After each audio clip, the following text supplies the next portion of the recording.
It's Wednesday, May 25th, 2022, 6 p.m. This regular workshop of the Board of Commissioners is called to order. City Clerk, will you call the roll? Mayor Hendricks, Here. Vice Mayor Andrews, Here. Commissioner Taglerini, Here. Commissioner Kerr, Here. Commissioner Hudson. Here.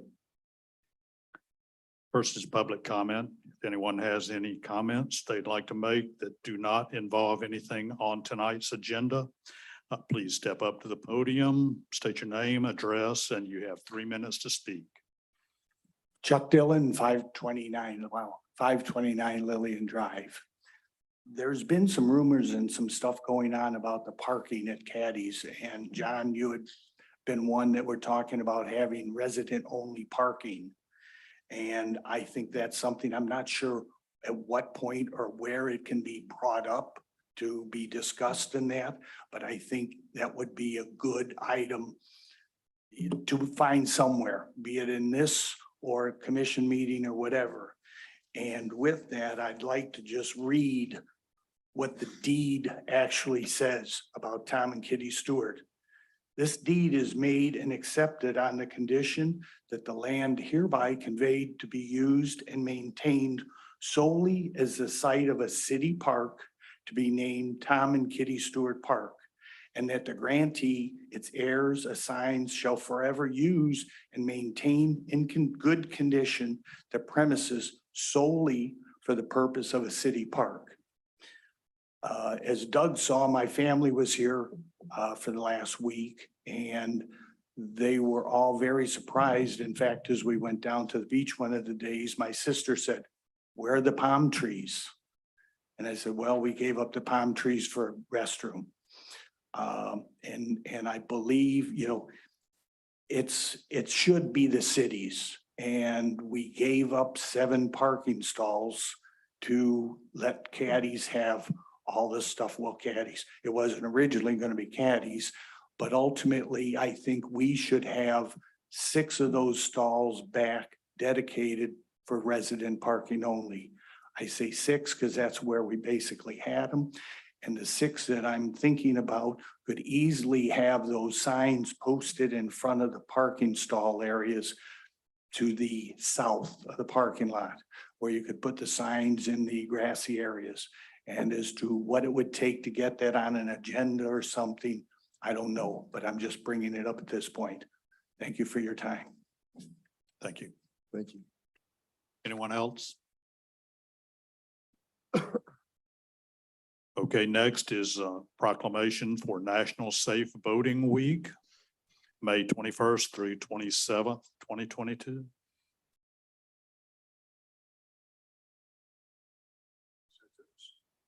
That's you. I'd like to thank you all. I'm kind of new to Madeira Beach. I'm the new flotilla commander for Flotilla 7-8 Madeira Beach. And I'm getting involved and learning more and more about Madeira Beach and what's going on with our facility and how we work quite well with you. I'd like to introduce Charles Lambeth, my right arm, who is going to. Where's the proclamation? I'm just kidding, guys. We would like to thank the mayor, the commissioners, city manager, the citizens of Madeira Beach for continuing this 71-year partnership, to provide auxiliary safe boating programs which save lives. Without this continuing partnership, we would not be able to provide safety and rescue patrols, navigation aid, maintenance and intercoastal, vessel safety inspections, and public education courses. And as you know, your municipality is 62% water. The city founders brought the auxiliary, a totally volunteer organization, to Madeira Beach in 1951. And we continue to conduct the public education and boating safety courses on the first Saturday of each month. Please send your children, your grandchildren to our classes. We may have another generation of safe boaters in our fair city. Thank you. Thank you. Why don't y'all stay up there a second? I'm going to ask our city clerk to read the proclamation. Proclamation, National Safe Boating Week, May 21st through May 27th, 2022. For nearly 90 million Americans, boating continues to be a popular recreational activity. From coast to coast and everywhere in between, people are taking to the water and enjoying time together, boating, sailing, paddling, and fishing. During National Safe Boating Week, we want to bring special attention to this pastime and remind recreational boaters of a few tips to ensure that they and their loved ones are safe and responsible while exploring our nation's waterways. Proper planning for a day of boating begins even before leaving home and getting a free vessel safety check, taking a safe boating course at the beginning of the boating season, filling a float plan with a trusted family member or friend, and checking the weather before boating are key steps to enjoy boating. Everyone should always wear a U.S. Coast Guard approved life jacket while boating. Drowning remains the #1 cause of death for recreational boaters each year, and most drowning victims is recreational boating accidents are not wearing a life jacket. Safe and responsible boating includes never operating a boat while under the influence of drugs or alcohol and knowing basic navigation rules. National Safe Boating Week is observed to bring attention to important life-saving tips for recreational boaters to have a safer, more fun experience out on the water. Whereas on average, 700 people die each year in boating-related accidents in the U.S., and approximately 3/4 of these are fatalities caused by drowning. The vast majority of these accidents are caused by human error or poor judgment and not by the boat, equipment, and environmental factors. And whereas a significant number of boaters who lose their lives by drowning would be alive today had they worn their life jacket. And whereas to combat these statistics, the National Safe Boating Council, in partnership with the U.S. Coast Guard and the National Association of State Boating Law Administrators, will launch the annual North American Safe Boating Campaign during National Safe Boating Week. The campaign is designed to reach more than 70 million boaters around North America and communicates this year's life-saving message: boat smart, boat safe, wear it, and now therefore, I, John B. Hendricks, Mayor of the City of Madeira Beach, Florida, do hereby support the goals of the North American Safe Boating Campaign and proclaim May 21st through 27th, 2022 as National Safe Boating Week, and urge all boaters to boat smart, boat safe, and wear it. Proclaim this 25th day of May, 2022. Thank you very much. Thank you. Thank you. You know, I can't say enough about what you guys do, because I know you'll come to people's houses. If y'all live on the water, if your boat's on a lift here in Madeira Beach or anywhere up and down here, these guys will come over to your house and do a safety inspection for you. If they have the safe boating course. If you're a boater and you've never been through that course, I encourage you to do that and learn to obey the laws, learn to know what these channel markers are, learn what a no wake zone is and what a no wake is, as opposed to a minimal wake. And these guys just do so much, and with all your spare money that I know everybody has now, chip in and help out these guys down at the Coast Guard Auxiliary, because they do one heck of a job for this community. Thank you again. Thank you, Mr. Mayor.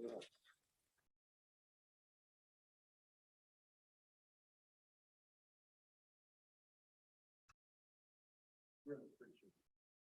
Thank you for all the help we can get from the community. Thank you very much. Thank you.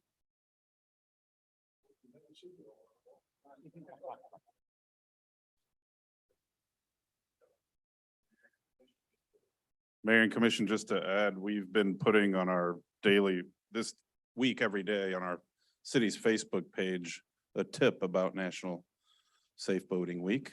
Today it's on how to boat during bad weather and what the flags, and so in other words, don't boat when it's bad weather, No. really, but in case you happen, there's some guidelines and tips on our Facebook page for the city. Great. Good. Thank you. Next is a presentation by the Trash Turtles.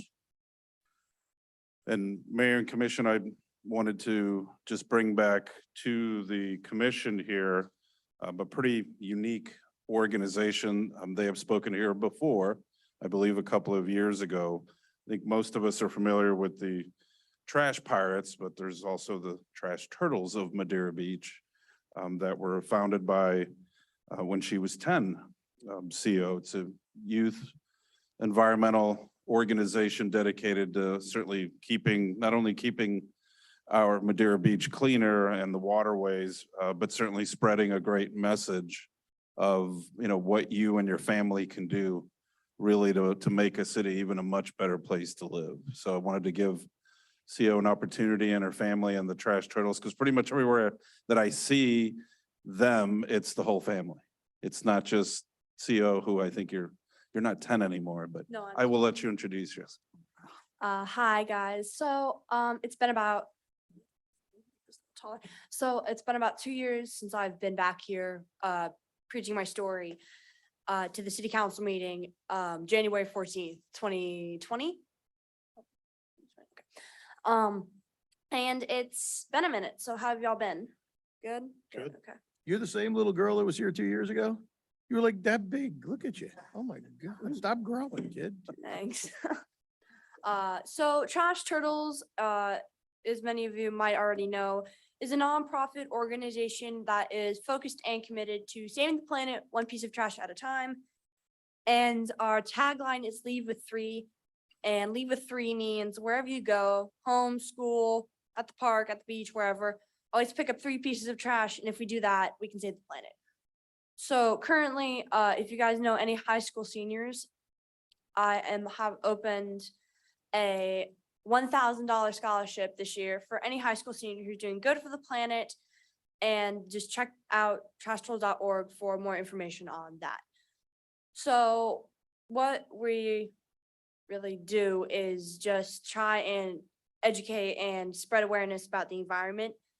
And just a couple months ago, we donated 2 water refill stations to local schools, one being Madeira Beach Fundamental, which I'm currently going to as a 6th grader. And it's just really honoring to be back here, still sharing my story, but with a couple different people.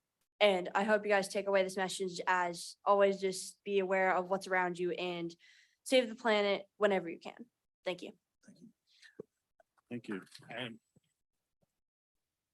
And as I understand, we've got World Oceans Day coming up and y'all will be there.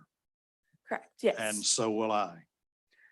And I encourage all of y'all to be a part of the Trash Turtles, the Trash Pirates. I'm out there as much as I can, picking up trash and even going over seawalls and taking a pitchfork and getting stuff out of the bay. So I commend what you do, and y'all come down for World Ocean Day and see the Trash Turtles there. We're going to have a dedication of our turtle lights. Thank you all for your continued support. We hope to see you out there any given Saturday when we're out there doing our trash pickups and contributing to keeping our beautiful Madeira Beach just that beautiful. So thank you all very much. Thank you. Appreciate it. Thank you. Thank you. Great job.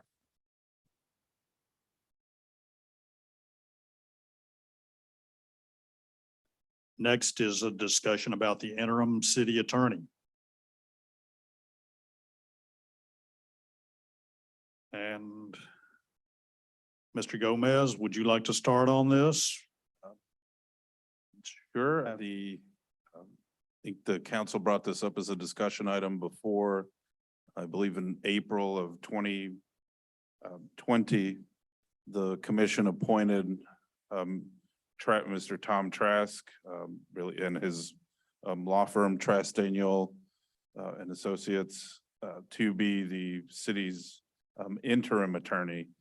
No action has taken since that time to make Mr. Trask and his firm permanent basis. I think that's discussion. When I met individually with each one of you, I mentioned the It's something that we at some point do need to take action, either by, few options, appointing Mr. Trask and his firm permanent, issuing an RFP, RFQ, which has been discussed already in the past, but from my understanding, that was never issued, the RFP or RFQ, or really, those are the two options right now.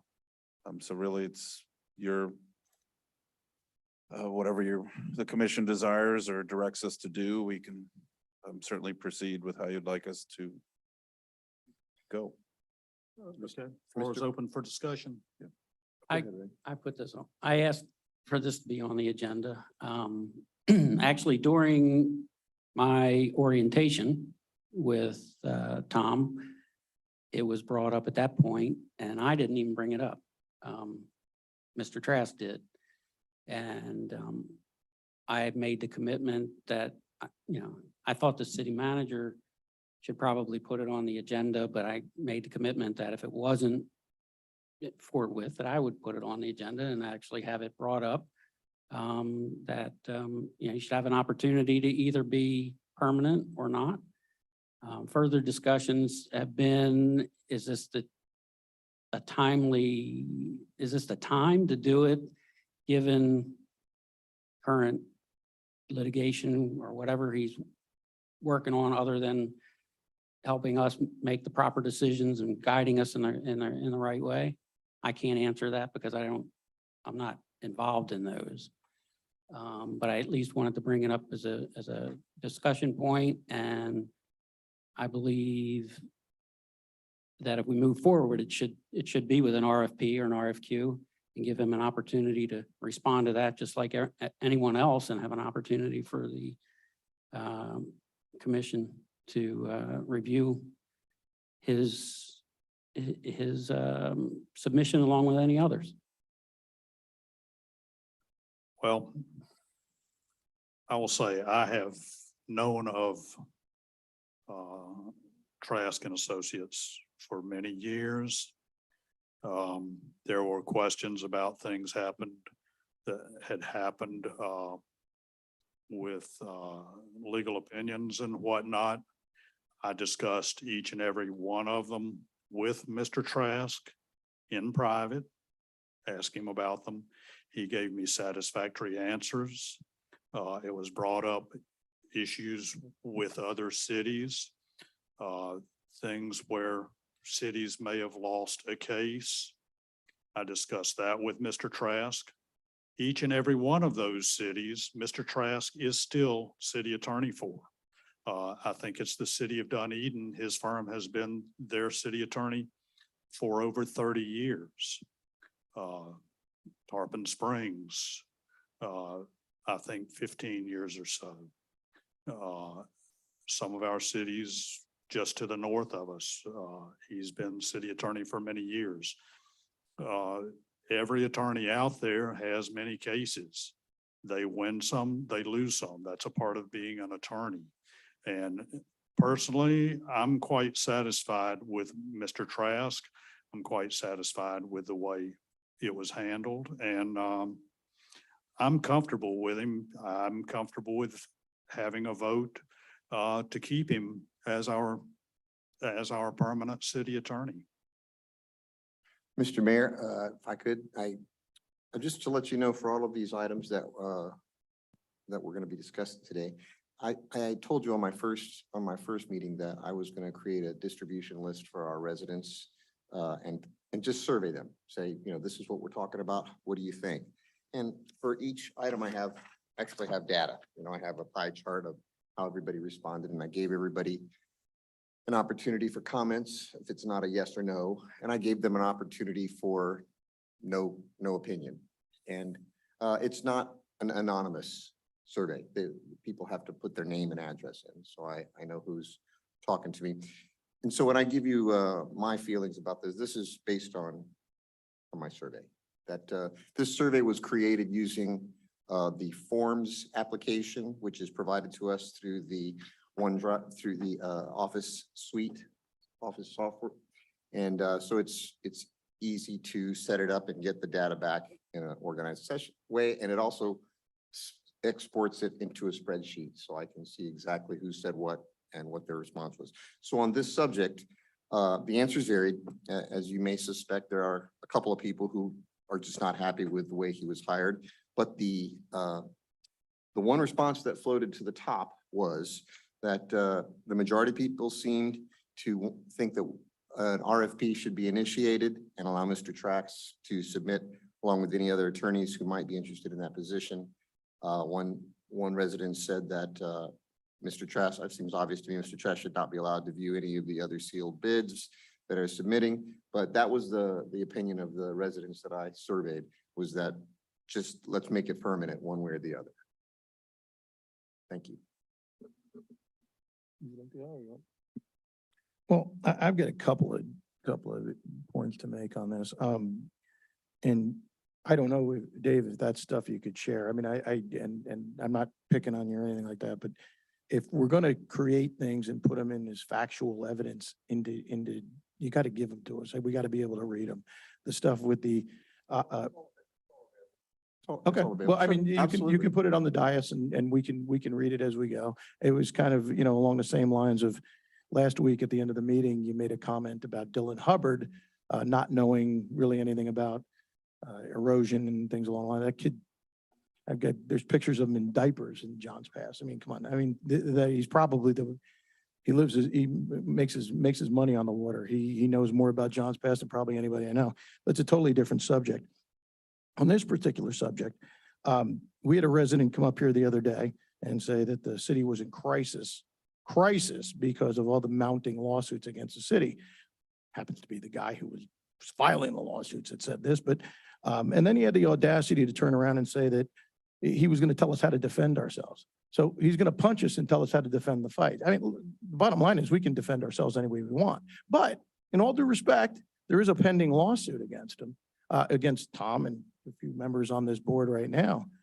I think it's only prudent of us to wait until the results of that lawsuit come in before we start doing anything along the line of making anybody permanent or going out to RFP. Because what would happen if the lawsuit went the other way?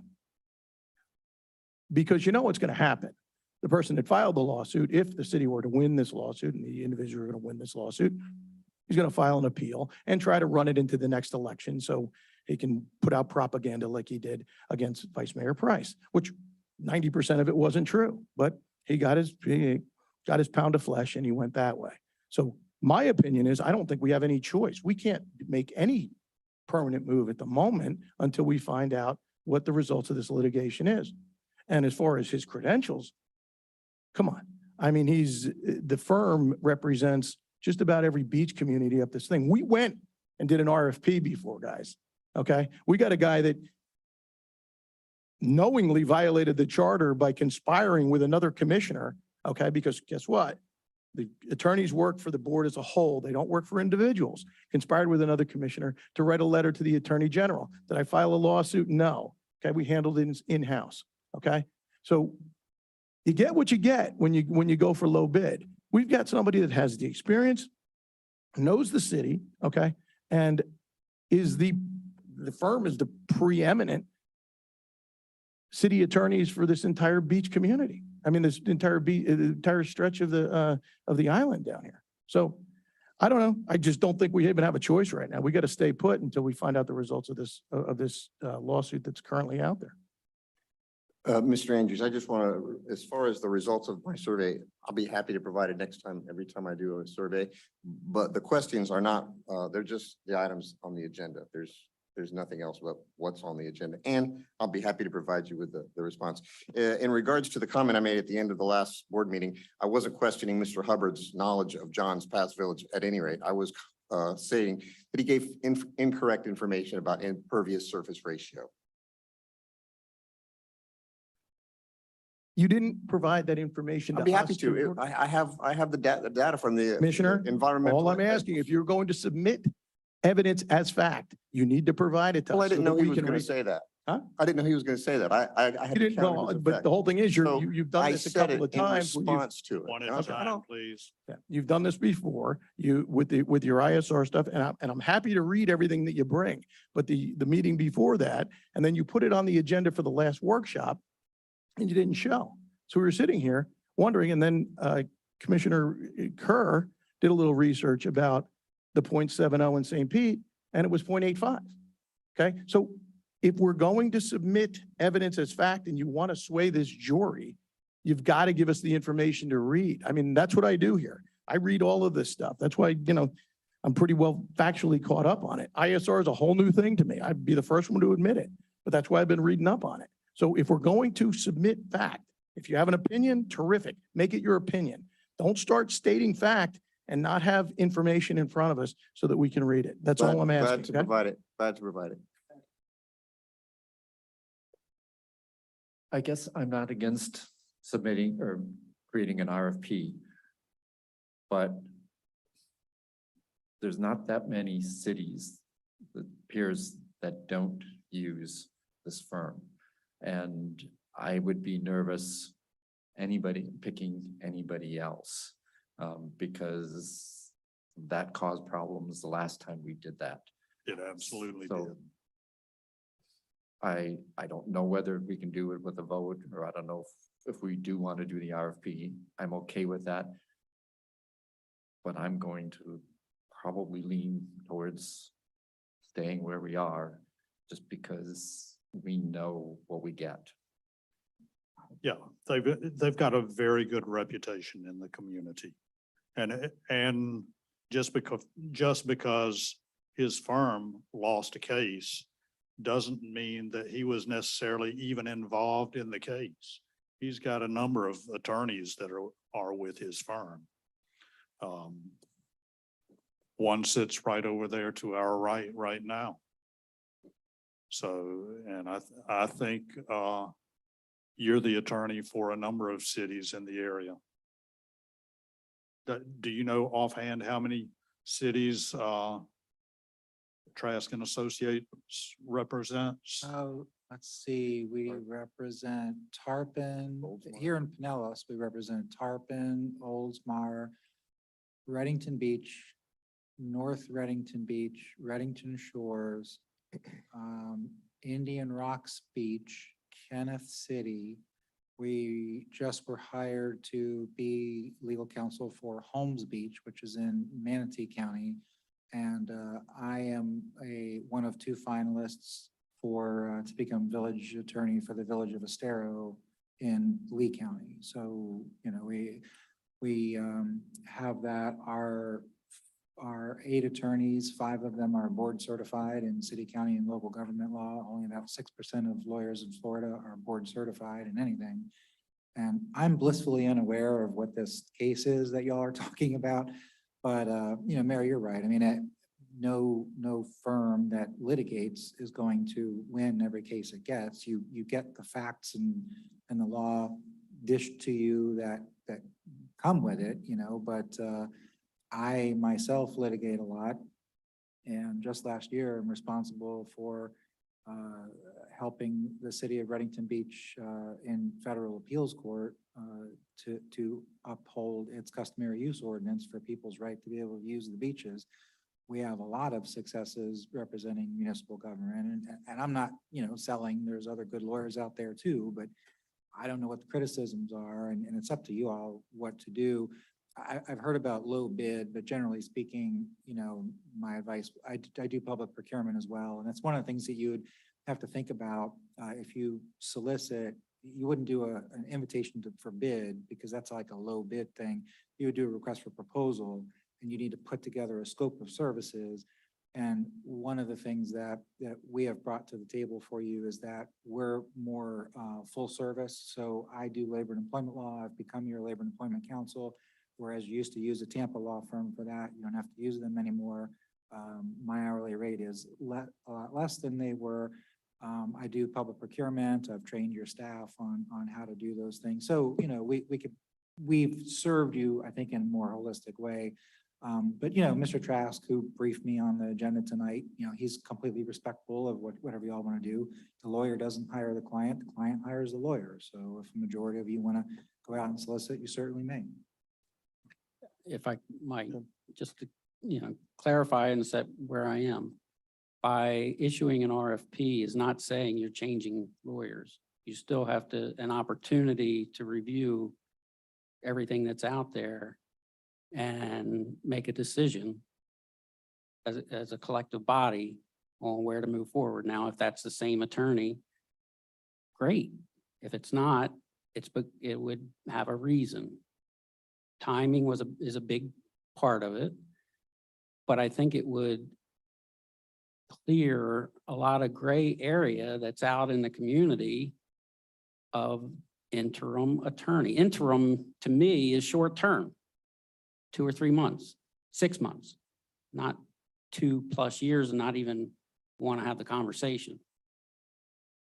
So that's my opinion. I have no animosity or ill will or feel like the firm is not doing the job it's supposed to be doing. That's not the intent.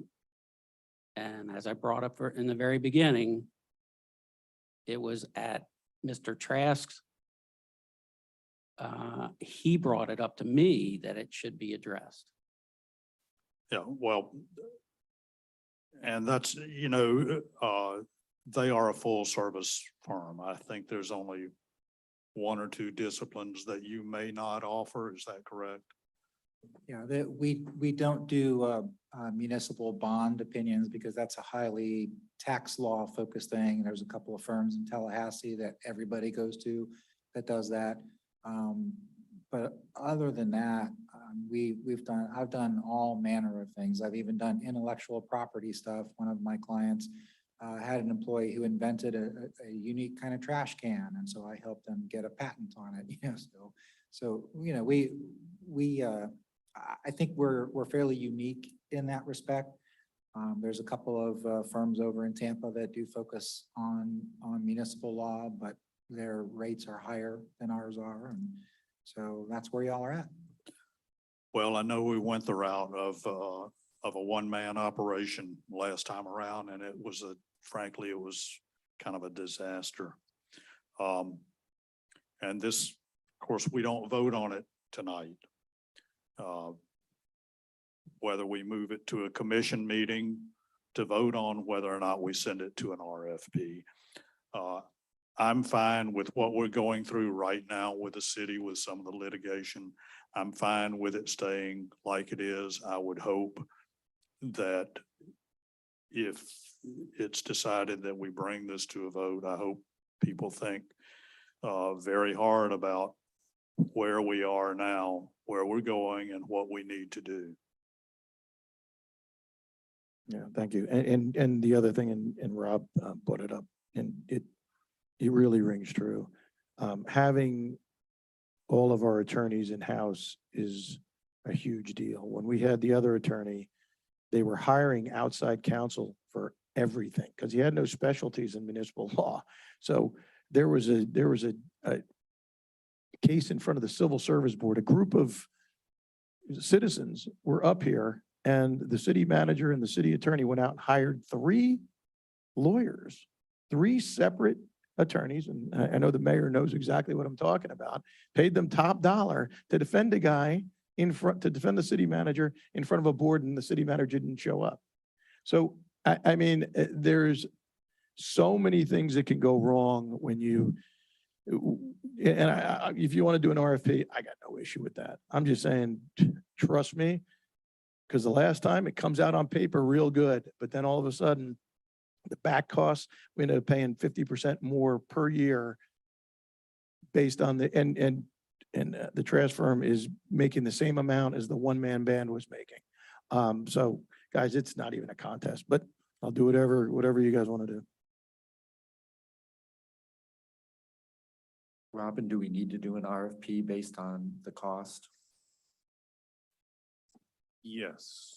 Well, If that, I mean, well, actually, no, they're exempt from, from that process.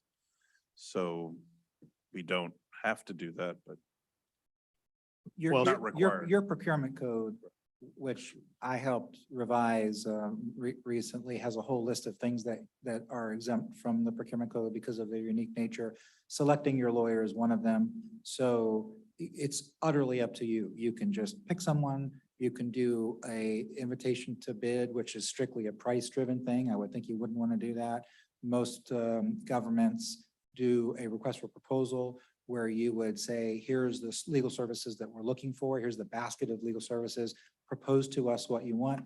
Some firms will give you an hourly rate. Some firms will give you a retainer rate. Some firms will give you a blended mixed rate.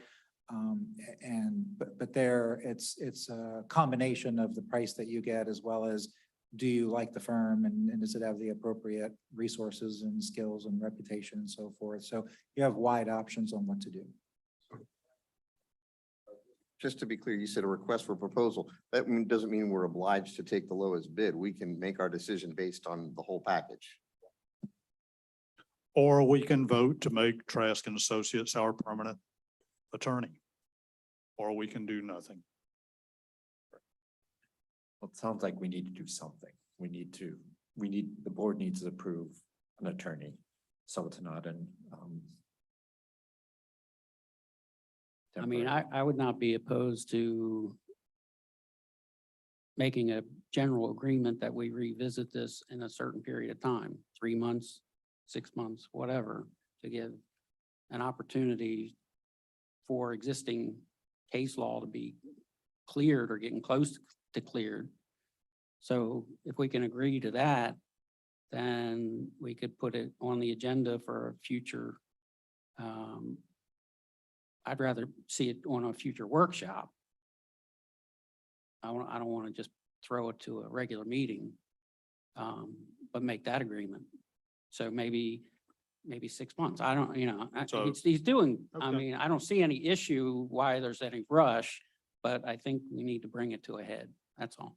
Okay, so June, July, August, September, October. So bring it to the November workshop to discuss again. Is that agreeable? I'd Okay. be agreeable to that. Okay.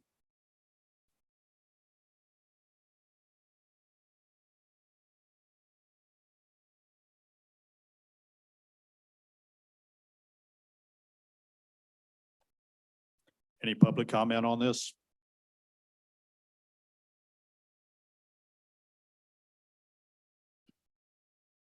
Chuck Dillon, 529 Lillian. What just happened? I mean, we haven't had a permanent attorney. We've had an interim for 2 years. And now it's getting held off for another 6 months. Well, I'm lost. I don't understand. So will the interim continue to be the attorney of record? Or or is it getting put off because of the legal stuff going on? Why is it getting put off in terms of, and I think that's exactly what Ray and I had conversations about this, that why doesn't the city have a permanent as opposed to interim lawyer? Thanks. And just sitting back there, there's a lot of good discussion, a lot of good stuff, but like where, for the Joe Blow out there looking at the meetings, what just happened? Thank you. Thanks, Chuck. I'm Jerry Cantrell of 13322 First Street East. I just sat and watched this and there's a lot of good discussion and dialogue and you guys all have great input. I can tell you're very passionate and you should be. The one thing that comes to my head is there's a lot of confounding statements. The person that actually spoke the best is a lawyer, which of course he should, because he's representing legal issues. A couple of things that were brought up in here that I don't understand how they apply to the lawyer. Things like a person sitting on in his diapers somewhere's on water. They know more about erosion than anyone else could. And again, I'll say it again. I have a graduate degree in environmental science, environmental policy, and environmental geography. And because there's somebody that's on the water doesn't mean they know erosion. Jerry, did you make a quote about this? I'm sorry, I No, didn't. I wrote down what you Okay. said. That's exactly what I said, and he contradicted somebody who's lived on the water his whole life that lives in Johns Pass. You didn't make a statement, did you? About this? So we're not contradicting, I'm looking at you. Oh, I get my time reset when I'm done? Because if he's. All right, I wanna have time reset. there's no back and forth discussion. Just There was just a back and forth. Is my Yes. time reset? Go ahead and finish up. I don't know how much time that took. Finish up. Okay. You made a statement.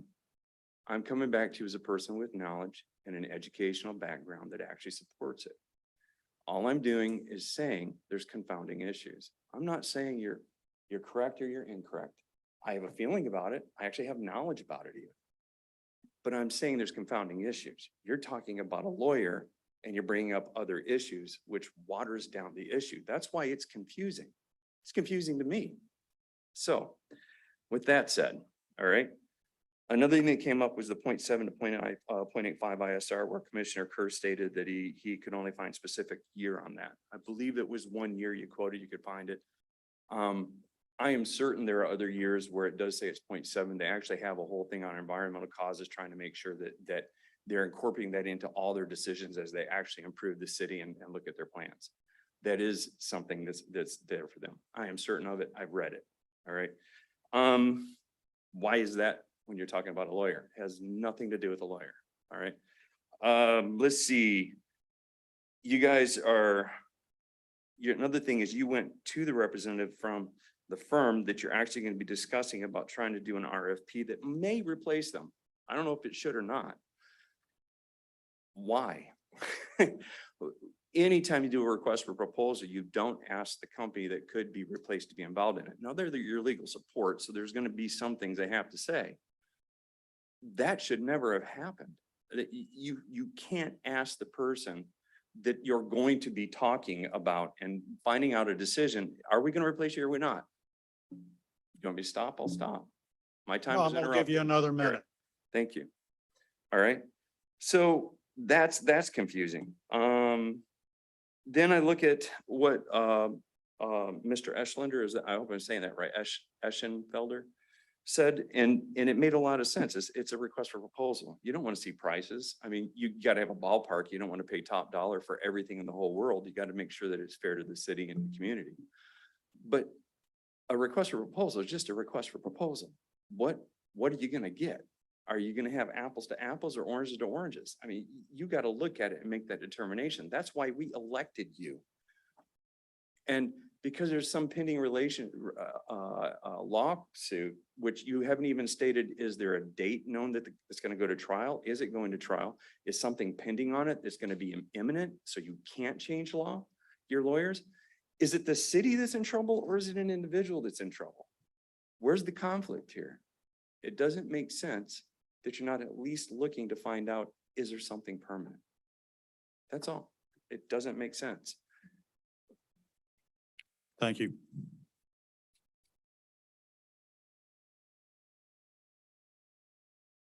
Hi there, Shannon Sullivan, 13411 Book Avenue. I support the DoD and the government and standard RFP for everything. That's the process. That's the standard. The council noted that the code was modified, or that the code can allow for an RFP, or you can just hand select the attorney. I think it's just black and white. You could do an RFP, which is pretty much 101 in government. It's what you do, or you can select the attorney. I think that is an option for sure. But to me, I think it's a little more black and white. RFP is kind of the standard, and you could still very well maintain the same firm if that is the best assessment. At the end of the day, that's the whole purpose. You look at the proposals in their entirety, you determine what's the best. So that could very well be steady state, but I recommend going with the standards of government that I've seen in my career, and that would be RFP. Thank you very much. Thank you. Can I ask one more question? Sure. City manager, is an RFP already created for this so that when the time comes, it can be? There was one that amended, was or- created last year, I believe, and I think it just was never issued. So we do have one. And if, I mean, if we were to issue one, I mean, we could certainly discuss it and see if the commission is fine with the wording in it. I don't know if you did, if the commission then reviewed that RFP in detail. Perhaps it was, but I know it's been some time, Clara, that happened. Yeah, we had I got one from another city I was asked to do, and the city commission went back and forth with it. And, they approved one, but it didn't go anywhere yet. But I can give it to everybody and they can just look at it and we can bring it to the workshop and add comments or change whatever you want to do to it. I'd like to have a copy just to look at it. But, you know, per my agreement, I made the agreement, you know, we bring it back at a further workshop. Okay. Mayor, sorry, one more thing, just to be clear, in November, I believe we only have one meeting, Clara? In November, the Board of Commissioners usually, we have the regular meeting and November they, 9th. they move the workshop up a week because, or not have it at all because of Thanksgiving week. But currently, we do have one scheduled, or we do not? We do not have one currently scheduled in November, a workshop. I believe all we have scheduled is a regular meeting on Wednesday, November the 9th. Let me look at the calendar here.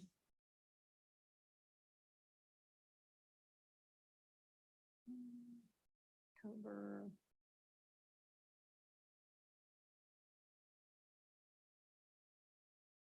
It looks like there's a regular workshop meeting scheduled for Wednesday, November 16th, just tentatively because of Thanksgiving week. And the November 9th is the BOC regular meeting and November 16th is the BOC regular workshop, 6 So we o'clock. would have on November the 16th, would be the workshop. Okay. It's fine. Thank you. Okay, next is proposed charter amendments. Section 2.2, Board of Commissioners created qualifications, term of office and vacancies. Subparagraph B, qualifications and term of office.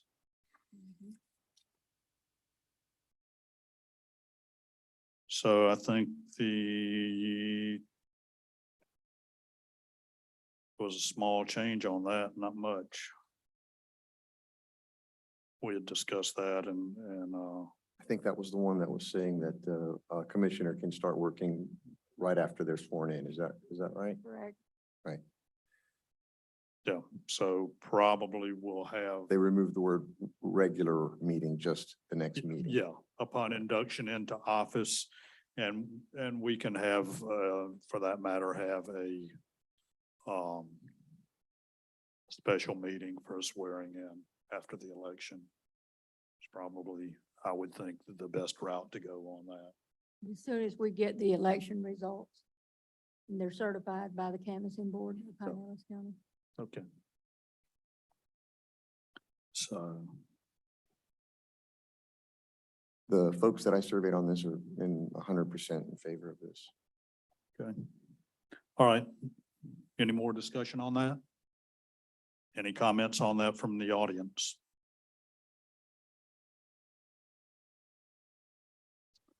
Next is proposed charter amendment, section 2.2, Board of Commissioners created qualifications, term of office and vacancies, subparagraph A, board created to provide that the district commissioners of districts can only be voted upon by the electors of the district in which they are seeking office.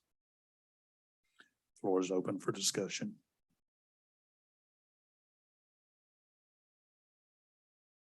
This is a charter amendment we've discussed before, and it simply it actually gets us in line with the way a number of the other communities are, and that is that if you're running in a district, your district votes for you.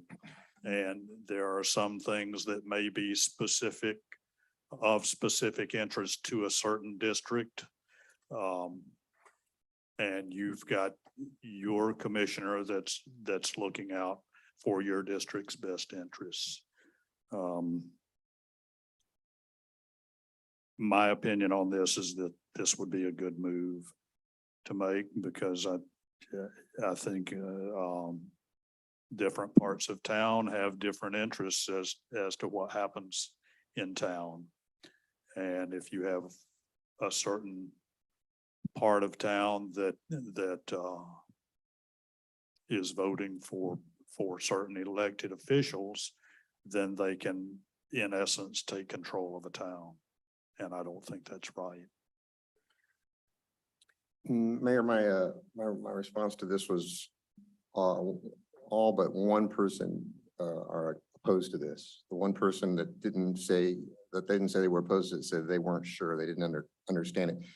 Some of the comments, regarding this or divisiveness and unequal representation, and one problem this would create that I feel pretty strongly about. We're a small community with many diverse resources and for residents and tourists to enjoy, from Johns Pass all the way down in my district, all the way up to our wonderful Remember Our Children Park.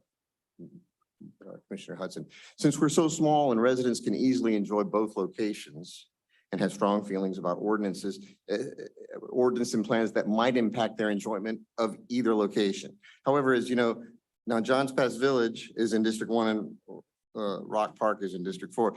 So hypothetically, let's just say that Commissioner Hudson decides not to run after his term is up. And I hope that doesn't happen. Thank you. Great commissioner. So now we have some candidates running for commissioner of District 4, and holy cow, there's this one candidate who's campaigning on a platform of reimagining our beloved ROC Park and turning it into a shopping mall. And he says, good for business, good for the community. Now let's just take a second. In 2018, according to our city clerk, there were 915 registered voters in District 4. That's the largest, by the way, that's the largest district. And according to Julie Marcus, the Pinellas County Supervisor elections, the average turnout in Pinellas County for the municipal election this past time was 28%. Not very high. This means that likely only 256 residents would vote in this hypothetical election. This means that this candidate who wants to turn ROC Park into a shopping mall could win with 129 votes. And none of these votes came from any one of our districts 2, 3, or 4. We didn't have any say-so about that. We all enjoy ROC Park, but none of our residents in our districts, Commissioners Andrews and Kerr, would be able to say anything on this matter. If he won, could the commissioner actually get this accomplished? Probably not. No, probably not. But do you even want to take the chance or have someone on the board? Obviously, the same goes for candidates running in my district. Johns Pass is in District 1. Do you want the residents in your district to stop having a voice in any candidate who might have some crazy vision about the future of Johns Pass? Do you want, like me, for Johns Pass to continue to have the charm and the small town fishing village feel? Then don't take the chance that you'll lose your ability to vote for a candidate in District 1. Who might have some crazy ideas how about change the village, and in this discussion right here, and don't even allow it to go forward to the next regular meeting. I think it's obvious I'm strongly opposed to this. Well, proposal. and you're going by people that answered your questionnaire. Is that correct? Yes, and Okay. I feel personally strongly about this as well. Well, this is a proposed charter amendment. It will go to the voters. Don't you think it's something the voters should decide?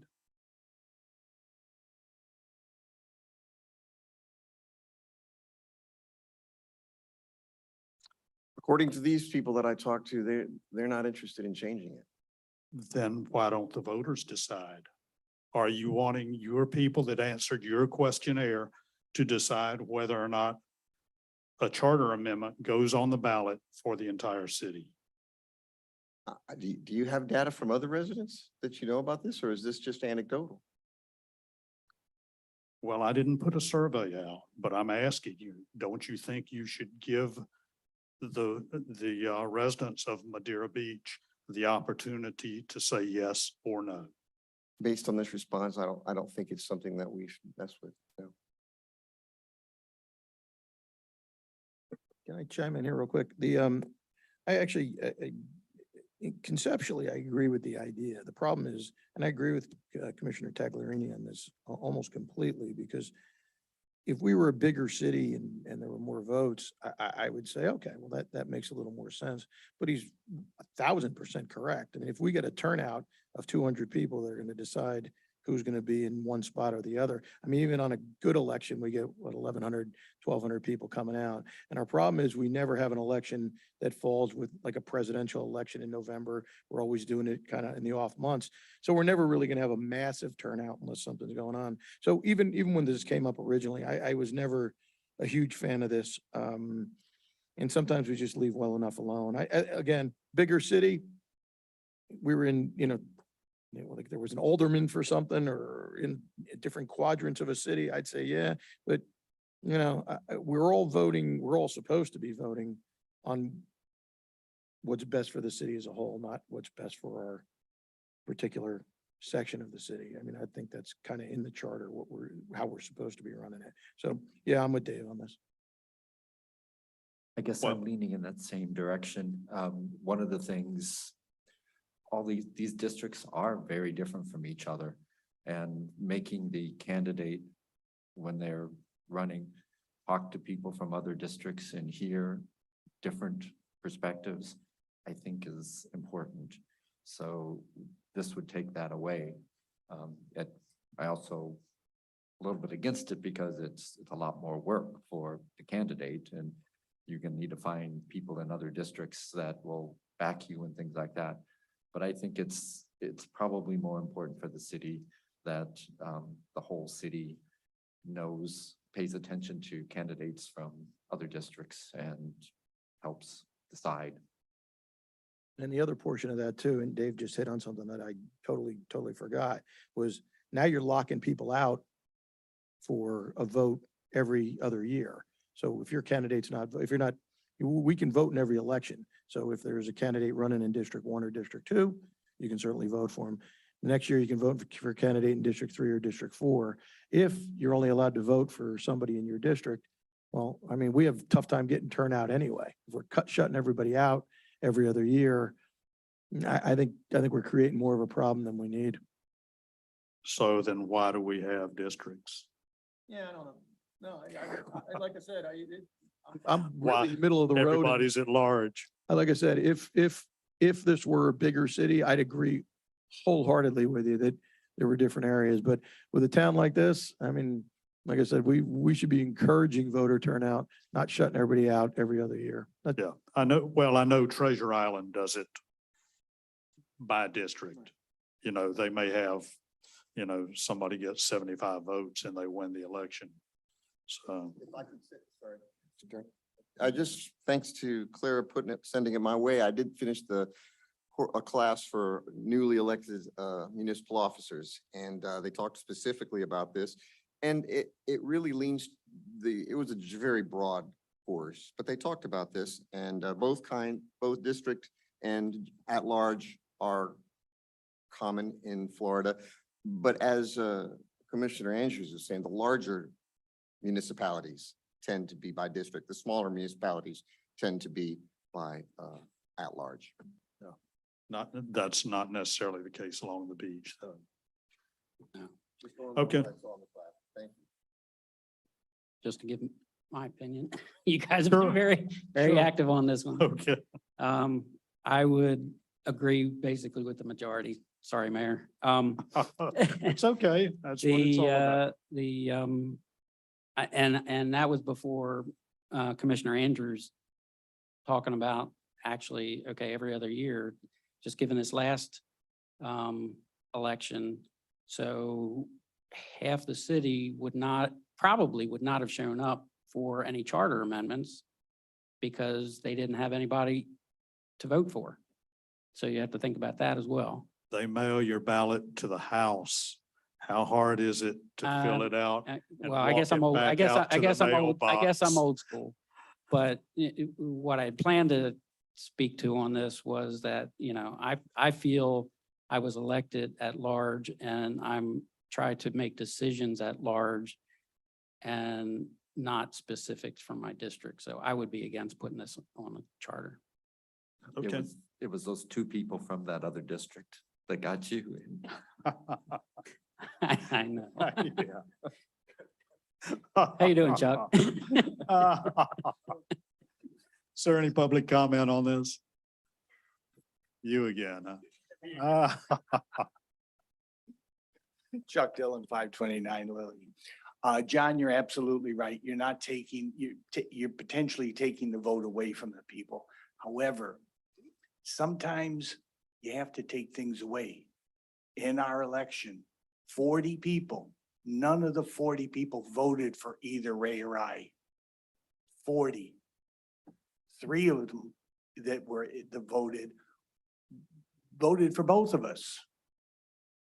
So your people out there voting need some help. And then also in terms of, yeah, we had less than 1,000 people voting, and that was the citywide. That's very disappointing. I shouldn't be speaking right now, but Well, no, but you're absolutely right. And that's what I think, I do believe in the election, the presidential election. I think we only had maybe 1,200 people vote. Our vote turnout is poor, very poor. And I mean, it's the voting and it would make that much more voting going on. And granted, you get the mail-in ballot, but how much do they really look at? And like I say, 43 people, 40 didn't vote for either of us and 3 voted for both of us out of less than 1,000. But I agree. Yeah, I mean, this is something that it'd be in a larger community, absolutely. I mean, but for just, our people only, we don't he does not represent just the people in District 2. He's one of the 4 districts. You're the citywide. So, and then what would they do for citywide, for you? It just, I see that it would complicate it too much. Plain and simple. The KISS principle, keep it stupid simple. thank you. Jerry Cantrell, 13322 First Street East. I read this across this proposed charter amendment, section 2.2, Board of Commissioner created. So I wanted to point that out. I don't see that it says resident created, or I don't even see business created or anybody in the community. It's Board of Commissioner created. So if it's on here, where did it come from? So it doesn't look like it came from a citizen to me. So just pointing that out. Anyone else? Okay, next is ordinance 2022-06, setbacks in C1, C3, and C4 zoning districts.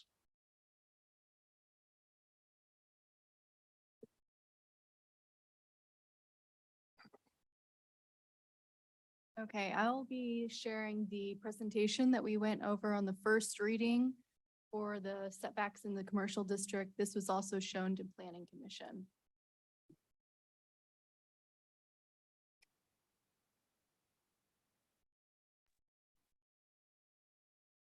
So first, we'll be talking about the C1 zoning district. If you look on the screen, this is the light pink area in Johns Pass. So this district is the core of Johns Pass Village. Many of these buildings create a main street quality with a focus on pedestrian activities. Most main streets have no setbacks on the front and side yards to encourage this pedestrian activity. So many of the existing buildings in Johns Pass Village were built with shared walls and limited or no side setbacks. So we are proposing the rear to be reduced from 25 to 20. This reduction provides enough space for an 18-foot parking stall, which is consistent with the parking standards. And we are proposing eliminating these side yard setbacks to create a more pedestrian-friendly Main Street environment. Here's just a snapshot of an area in that C1 zoning district, and you can see that there's a lot of varying rear setbacks, and there's no side setbacks. Now we'll go to C3. This is on the east side of Gulf Boulevard, that red area in the zoning map. This area has high vehicle and pedestrian activity. Primary uses for this district are retail, commercial, multifamily, and temporary lodging. So reducing the front yard setback from 25 to 15 feet provides a more pedestrian-friendly atmosphere along Gulf Boulevard, while providing adequate space between buildings and sidewalks and the right-of-way for landscaping and signage. For lots wider than 80 feet, currently the multifamily and tourist dwelling units are required to use 33% of the property width for side setbacks. We are recommending to reduce the side yard to 10 feet for multifamily and tourist dwellings, with no change proposed to the additional 5 feet required when abutting a residential use. And here's another snapshot of that C3. And there's a lot of variation on side setbacks, front setbacks. It's really all over the place. Gulf Boulevard was widened. So that's why you see a lot of these zero setbacks. And then keep in mind where that right of way usually starts somewhere behind the sidewalk.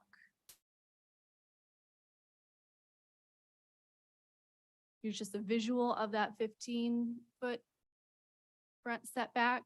So we do have some buildings that have 15 feet. It goes from 0 to 30 feet. Varies a lot. Is that 15 feet? And here's a visual of the 25 feet. There's not that many with 25 feet. So the 7-Eleven is actually in C4. Yep.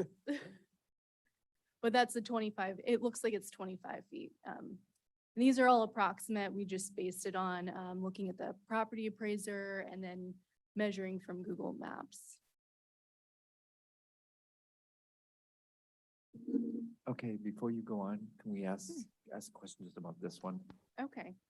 So I would like to see wider sidewalks on Gulf Boulevard. And if we go to the 15-foot setback, is that still a doable thing? And if we go to a 25-foot setback, are we, is that going to make it hard to do if we go with wider sidewalks? Linda's also on the line too, so she might be able to answer this a little better. But the right of way usually starts like at the back of this sidewalk. So it's very limited on what we have, we have it like on the width of the sidewalks. Linda, do you have anything to add to that? I agree that it's limited in some ways. We would like to see wider sidewalks as well. Given the size of the right of way, if the right of way starts at the back of the sidewalk, then yeah, the only way to make that wider would be to require the property owners to give up some additional right of way for public access, or to extend sidewalk on their own property. Typically, the sidewalk lies entirely within the right of way. It would require redesign. The other issue, and I think that this is one that is really important to consider, is that, usually when you're creating these spaces along the roadway and the sidewalk, your sidewalk is actually not running directly up to the road. I mean, having a landscape strip or bicycle lanes between the traveling cars and the sidewalk is the norm for creating a more habitable space. And I think that that was one of the concerns that Commissioner Hudson brought up before, is that, people on the sidewalk, if the building seems too close, may feel like they're being pushed out into the traffic.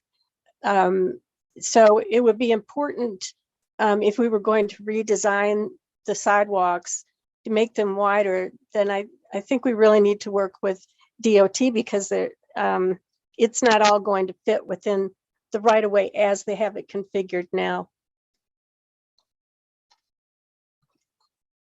I think something we need to keep in mind along Gulf Boulevard is that when these places were built, Gulf Boulevard was a 2-lane road and there was not a center lane. and there were not bicycle lanes. So a lot of property was taken from all of these, both single-family homes and the, you know, R2s and R3s and the commercial property. They lost a lot of property and they don't have much to work with. Some of them even have an alley running behind the property. So we've got to take those things into consideration so that these businesses will be able to rebuild when the time comes. You know, whether it's just reconstruction because they're old and worn out, or whether we have a storm or whatever, or they're just wanting to, you know, rebuild and fix their property up.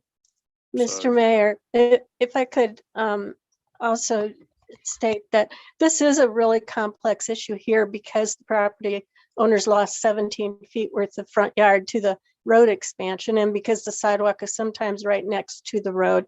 And it would be, they've been through a charrette process, I know, here in town, and people put a lot of effort into it back in 2002. But I think the issues are different, and that this is something that would be well worth discussing in a more detailed design plan, so that we had a sense all the way along the road, how it could be, how the activities could be accommodated to make sure that it's really responding to both the safety and the building that sense of place on the sidewalk. We would be more than willing to come back and deal with this in more detail and be able to go over it almost lot by lot or block by block to figure out what's the best overall policy for dealing with this. We don't want to force people who are trying to renovate their property too far back, or, you know, we don't want them to put parking between their building and the street anymore if they can avoid doing that, because that in itself creates what's known as a hostile environment. On the other hand, like you said, these lots are kind of limited as commercial, and we try to be really careful about recommending things that would make it harder to develop on an individual basis. We want them to be able to put their buildings, have enough space to put a decent sized building in, so that they don't feel pressured to have to consolidate a number of lots. Sometimes that's what happens. Our lots are so small, people feel like they can't get their money back out of development unless they put a whole bunch of lots together, and then it's the same with drainage. So but I agree that if the commission's uncomfortable with this and you don't really have a picture in your head of what the impact would be, we could come back with more detail and actually do urban design on the street. I hate to postpone things. I'm for that. You would rather them come back to us? Yes, I'd like to see the block by block. Actually, that sounds very interesting. Okay, I got zero issue with that. I'd love all to see right, that. okay. Let's do that then. Okay. Okay. Do you want to finish Right. with the C4 if you have any? Okay.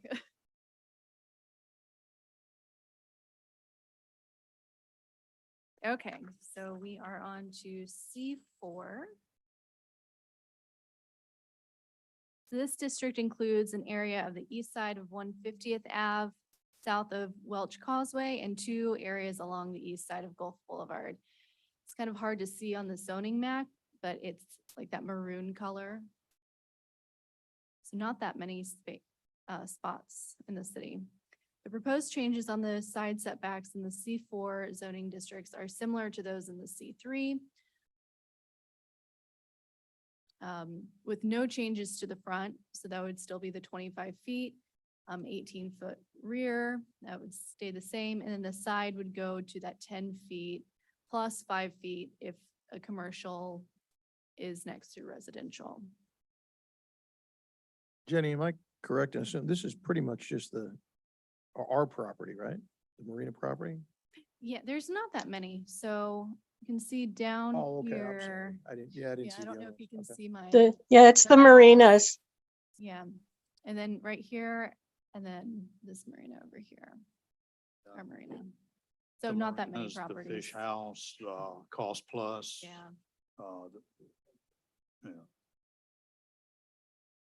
So the biggest change would be that reduction of the 33% and then the additional 5 feet when commercial is next to residential. But you have that in the C3. Yeah, and keep in mind, as you're driving home or driving down Gulf Boulevard, where Church by the Sea is, Gulf Boulevard along there, and the Fish House and Snug Harbor Marina and Cost Plus and on down and realize how much property these property owners lost when Gulf Boulevard was expanded. And they're really, you know, through no fault of their own, they've been kind of crunched into a small area. And is it really fair to them to kind of put the squash on their businesses because property was taken from them by the state to enlarge the road? So that's something I think we really need to keep in mind on all of this. Mayor, for what it's worth, I love the idea of seeing more details, but for what it's worth, the folks that I talked to were mostly in favor of this. But I do like the idea of seeing the detailed. Yeah. Yeah. And you know, Madeira Beach is a small community. Madeira Beach is an old community. Older than I am even. So those are some things we need to, we don't have development, we have redevelopment here because a lot of things are just worn out. So, okay. So any public comment on this? Chuck? Okay, all right. Next is, was that 06? That was 06 we were just working on. Okay. Got to put a check on it. Okay, next is ordinance 2022-08 C1 zoning district. So this item was continued at the last regular meeting to make amendments that we discussed in last workshop. So there's no additional information that we have to present. Okay, this one we need to talk about because this was passed with the change or the proposed was impervious surface ratio of a 0.85 and we changed it back to a 0.7. So to rebuild John's Pass, where everything is at basically 95 to 100%, you can't rebuild anything at a 0.7, which if we are talking about, say it's purchased by a developer, something like that, and they're going to tear everything down and build a new building or build into a parking lot is now going to turn into a building. Does that mean they have to stay with new construction? They have to stay at 0.7 or can they go back to whatever the footprint is in the building that they're replacing?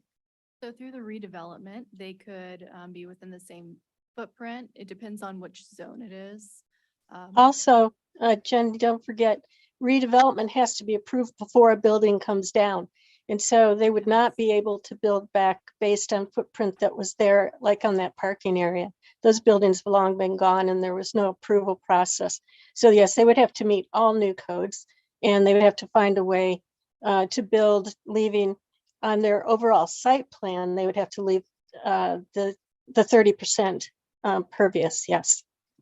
And so the part of what I see a problem on that is where you do have individual owners down there and there's some, you know, if something happens because of a natural disaster or a fire, then that's part of the reason we're going through this, then they're in trouble. Can you pull up the aerial view of John's Pass Village? And Mr. Mayor, it's not only a disaster issue, actually, we just also want to make sure we think through everything because there's more than one way to handle the drainage, of course. But it's those areas, right now, the buildings, especially along Village Boulevard, in the older area are in, they're old and they wouldn't be able to come in and just replace a building on the site in the same way if they took the whole thing down without it being a state declared or a mayor declared natural disaster. So just an individual remodeling and bringing up to code or an individual fire would not qualify them for redevelopment. Yeah. Jenny, can you zoom in a little more? What I'm looking for is to see the green space that we've got. All the green space, yeah, just kind of move it around there. All the green space that is in the village right now is city right of way. And so keep that in mind that it is 100% now. Any green you see, other than maybe around the VFW, there are one or two very small spots, but any green you see is on city right of way. Now, if you cut back what these buildings are, we're already cutting back from, the discussion has been cutting it back to 85 from 100%. We're cutting it back drastically. If you're cutting it back to 70%, when we're already cutting it back by 15%, that's a tremendous amount of this property that, I mean, think about what you have at Johns Pass Village and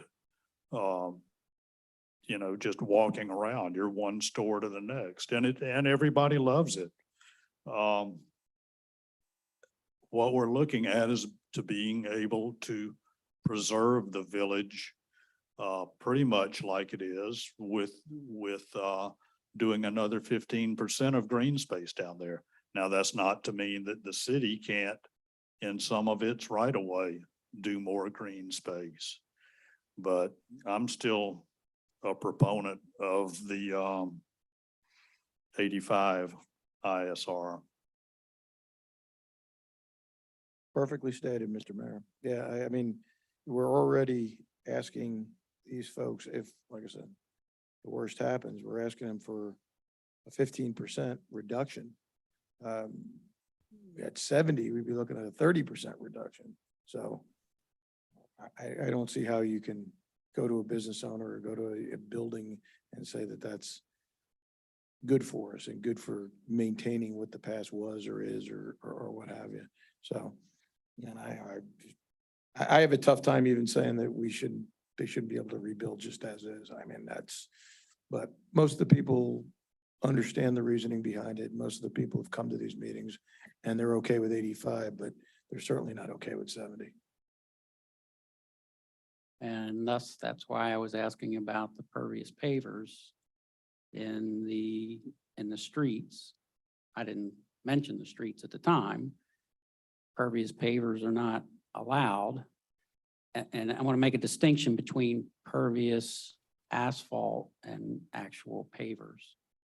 Now, I did notice in the budget that there's a line item there in John's Pass about some of the pavers sinking. I don't know anything about that, but regardless, maybe that's all part of this is something that the city puts towards the actual egress through the village, which takes up a lot of that.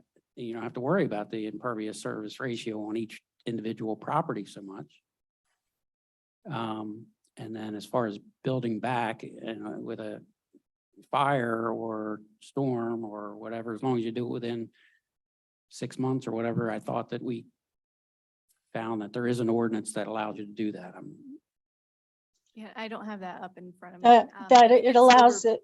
50% of the building if it's damaged by a natural disaster. Right, Linda? It's got to be a declared disaster. Either it was declared a citywide disaster or declared by the governor. That's the way it reads now. I mean, you could also look at that. And the concept that Commissioner Kerr is talking about is not unusual in these tight urban areas where everything's been paved. You sometimes get some sinking here and there. It's usually due to water main problems or other stormwater or wastewater leaks, the things in old pipes. But it's not unusual for the local government to do special assessment for the area so that the property owners are paying into kind of a shared drainage facility that's either under the road or in parks or at park end or street ends where they create rain garden type things to hold the storm water. That's not unusual. It is done. It's a significant investment and typically is charged to the property owners who benefit from it, since they don't have to then put the drainage and that expense on their property. Well, I just think it would add to the charm of the village. So if I could say it was not a clear cut. I mean, the majority of the folks that I talked to were not in favor of this, but it wasn't a huge majority. And I think if we talk to them about other areas that we could have permeable surfaces, not the structures themselves, I think that we could probably get, a lot more support for this. That what Commissioner Kerr is talking about. So in our code, we do allow pervious surfaces, but we don't count that towards the permeable area. So we allow it, but What about parking spaces? Is that also? We do count it as pervious, and and can be counted toward its drainage, but it has to be an engineered system. A lot of times you see pavers that are just laid on the ground or in a shallow system that's not engineered to ensure it can continue to drain.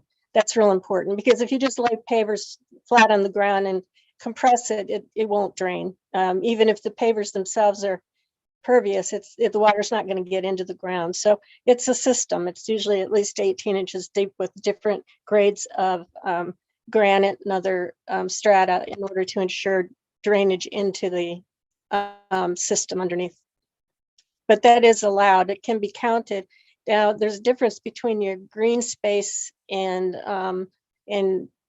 pervious surfaces. And so that's something we actually were working on with the landscape ordinance to come back and ensure that people are using, green and growy things in their landscape areas instead of just more pavers or things of that nature, to try to improve the not only the aesthetic of the area, but also the heat, relieve the heat gain that you get from flat surfaces as compared to green spaces.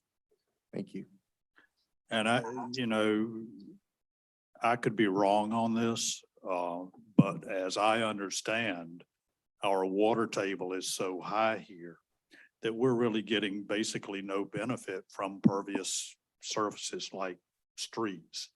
That was brought up on the Crystal Isle project. And apparently on Boca Ciega, we spent the money, but we got zero bang for our buck, because the maintenance on a pervious road is absolutely astronomical. It's got to be vacuumed every 2 weeks. Even then with oil and whatnot dripping out of your car and everything else that goes on. The permeability of the surface fills in with sand and debris and whatnot, so it's not really doing the job. It's even with what we think is pervious surface, it's running off to the gutters and just going into the bay. The water table is so high here that even if it soaks through, it's perking into the canals anyhow. Yes, sir. And in some places such as Miami Beach, they've put a whole lot of effort into trying to control this, because stormwater's, you can imagine, a significant issue there too. And they're very low and actually sinking generally. And so on their rain gardens, and they've done the bulb outs at the end of the streets. And they appear to be all green. They are green spaces, but they are also catchment. They have the catchment tanks underneath because yes, it takes some time to get the water out of there. It's a pretty highly engineered system because as the sea level rise, so does the water table. And the potentiometric surface is so close to the ground that you're correct that in some areas, there's no place for the water to go. Linda, in a tank situation, if it's below the water table, is the top portion of that water pumped out from time to time? Yeah, that's going to be a difficult thing. It takes a lot. And you typically would not put your tanks underwater because the whole idea is that they percolate out of that. If you have occasional high water, groundwater, there's other ways of dealing with it. But yes, even tanks with baffle systems are going to be a problem if there's water 2 feet down. Well, we're just trying to eliminate the oils and dirt and Sure. whatnot from being washed into the. Right, the Gulf. exactly. It's that first Um, inch that's most That's- critical. That's, I was thinking that the paver system would have to be less expensive and less maintenance and less service and less chance to break down than the tank. And that's kind of my thought process on the pavers and the egress and the roads. And that would also give, the 0.85 is not an issue at that point.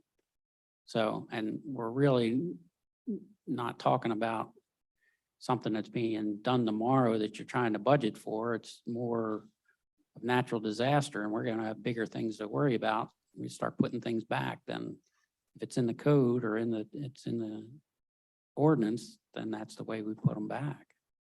Just my thoughts. This is an issue that the commission's going to end up dealing with over time, and just drainage and stormwater control, water level all over town. We're going to have to bring back a lot more scientific analysis on what the future holds and what options are available to us to control for the situation, because it actually will impact the future of the city as a whole. We need a lot more analysis and consulting work to deal with sea level rise. And I know neighbors in some of the neighborhoods tell me that their yards used to drain out between storms, and in the summertime it stays wet now because it just doesn't drain anymore. The water tables come up. Yeah, these submerged tanks, you might have a hard time getting submerged tanks down there. Yeah, Because you might. We have you're- some. You're digging in water, and they just Mhm. like an empty pool pops up out of the ground because of the groundwater. That's true. It does require a lot of analysis ahead of time. We have some tank systems downtown here. They used it in the Cambria. There's enough space there between the water table and the surface, so it worked. But it does require definite proper engineering and analysis ahead of time.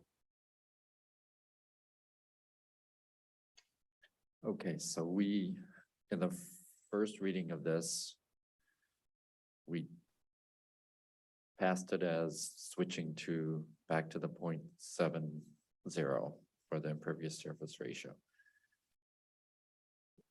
If we change it back to a 0.85 in the second reading, do we need to actually bring it in for a third reading? Since No, we're I don't think so, conflicting, no. Since each one we passed something that was different.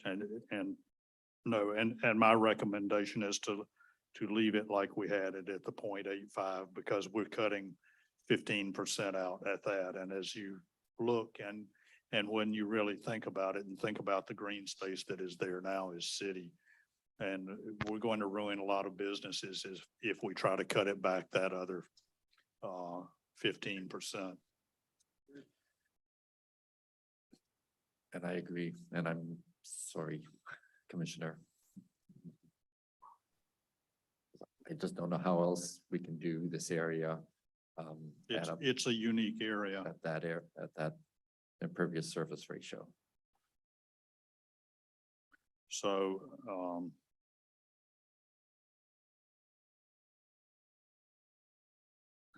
any public comment on this? Of course, I do believe Caddy's has. Name and address, Oh, please. Chuck- We Chuck- should know it by heart. Chuck Dillon, 529 Lillian. I do believe Caddy's has a pervious parking lot. They have their pavers and they're built over a clean rock base. And I believe, and if Linda can confirm this, but I do believe Caddy's did that in lieu of a detention area underneath. So all the water that goes on the parking lot and their pavers, those pavers are pervious. So it is a possibility. However, I think the land at Caddy's is a little higher than John's Pass would be. So that's where you get into the issue of the drainage. Yeah. So if you have 10 inches of clean rock and your water table's right down there, your water is going to go right up through the rock into the top of the pavement. FYI. Thank you. Anyone else? Okay, so as I understand, we've got a consensus just to bring this back for a second reading at 0.85. Thank you. Okay, thank you.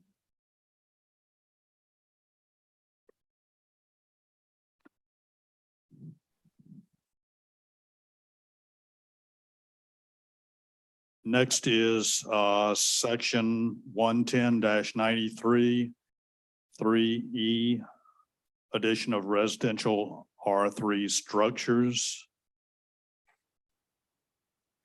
We just wanted to point out that there are other zoning codes that allow single-family uses and other residential uses.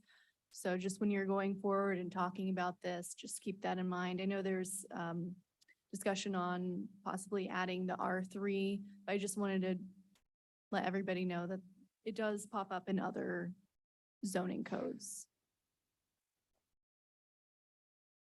Okay. Is there any discussion on this? After looking at it, to me, and I spoke to Jenny a little bit about it, it does seem like it was an oversight leaving out R3.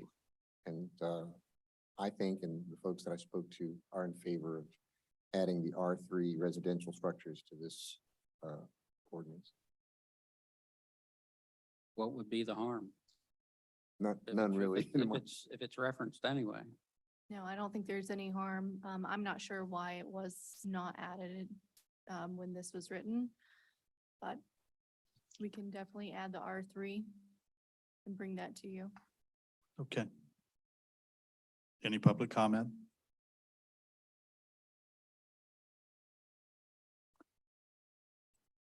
Okay, next is discussion review of alcohol beverage sales. Mr. Mayor, I'd actually like to pull this, or not contribute to this conversation. I asked, I got called out on it, but I actually brought it up myself that it would be a conflict of interest for me to discuss this. Believe me, the amount of revenue I would generate from 6 o'clock in the morning, 8 o'clock in the morning would not be enough to even support my salary as a well-paid commissioner, but yeah, I mean, unless somebody's passionate about talking about it, I'd rather drop this and not create that conflict. Well, I'd like to say that everyone that I spoke to about it, except one, is in favor of it. So, I mean, I couldn't find any harm in it. Well, there's no harm in it, to be honest with you. The hours should be the same every day of the week. Right. There's no harm in it. And I think that any boater or anybody that's been out there forgets to get beer the night before and Would they're welcome gonna- that. Right. Right, exactly. I mean, and it really only came up because King of the Beach was just here and everybody was going out early and all of a sudden, you know, the looks on people's faces. I mean, it was like declined a kid an ice cream cone at the carnival, man. I mean, it's like, you can't give them beer there before they go out fishing, so. I just, like I said, probably shouldn't I contribute to the appreciate you conversation. retracting yourself, but I just wanted to, before it disappears, I wanted to say that folks I spoke to are in favor of this. And I'm Oh, not, between the 3 a.m. and 8 a.m. Right, yeah, currently alcohol can be served from between 8 a.m. and 8 a.m. to 3 a.m. So I think this item was brought up to see if that could be changed or change the ordinance to an earlier time of day is what it sounds like. But and I think this was takeout, or I was looking at this as just takeaway. yeah, consumption off premise. So we're talking very small, a small number of places that would even be open at that time. Well, like I looked and Publix Miami, opens at The 7. marina, The marina, yeah. our I think marina. So there's a lot of boaters that go out early in the morning from our marina. Miami-Dade allows 24-hour sale of alcohol. And I couldn't find any reasons why they started at 8 o'clock. If it's trying to keep people from buying alcohol on their way to work and possibly drinking at work. So I don't know.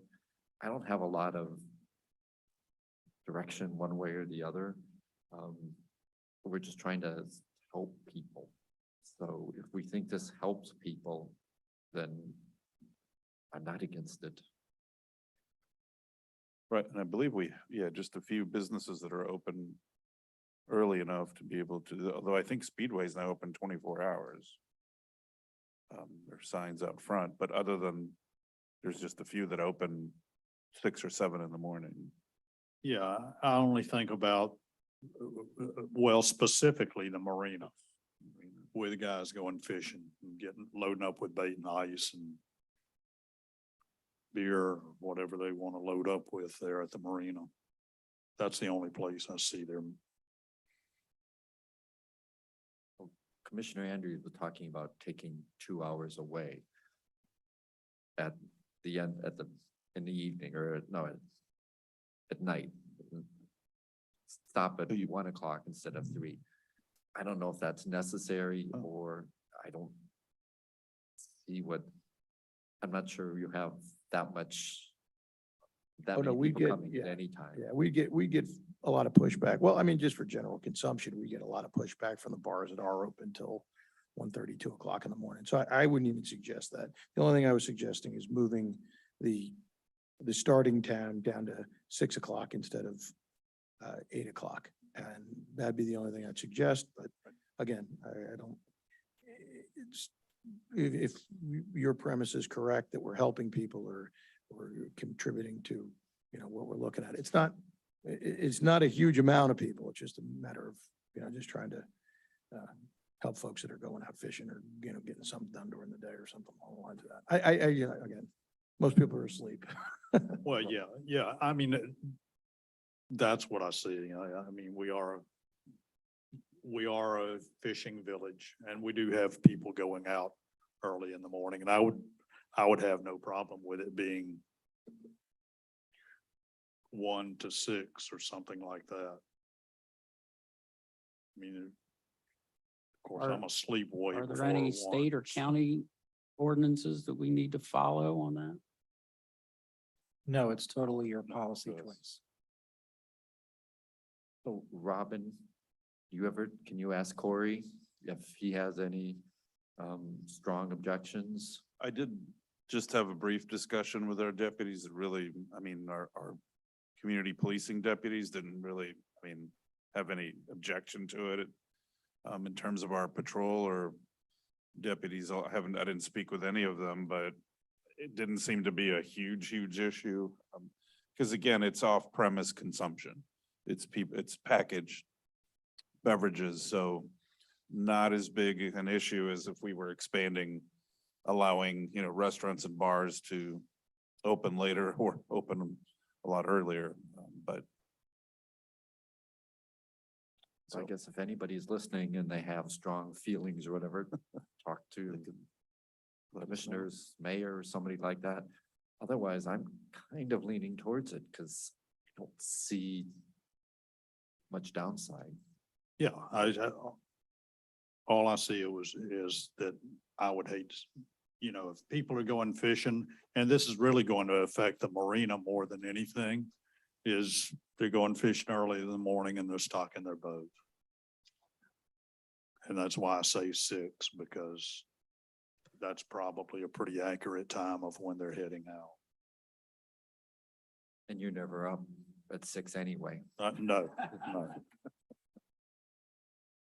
Nor am I up at 1. So.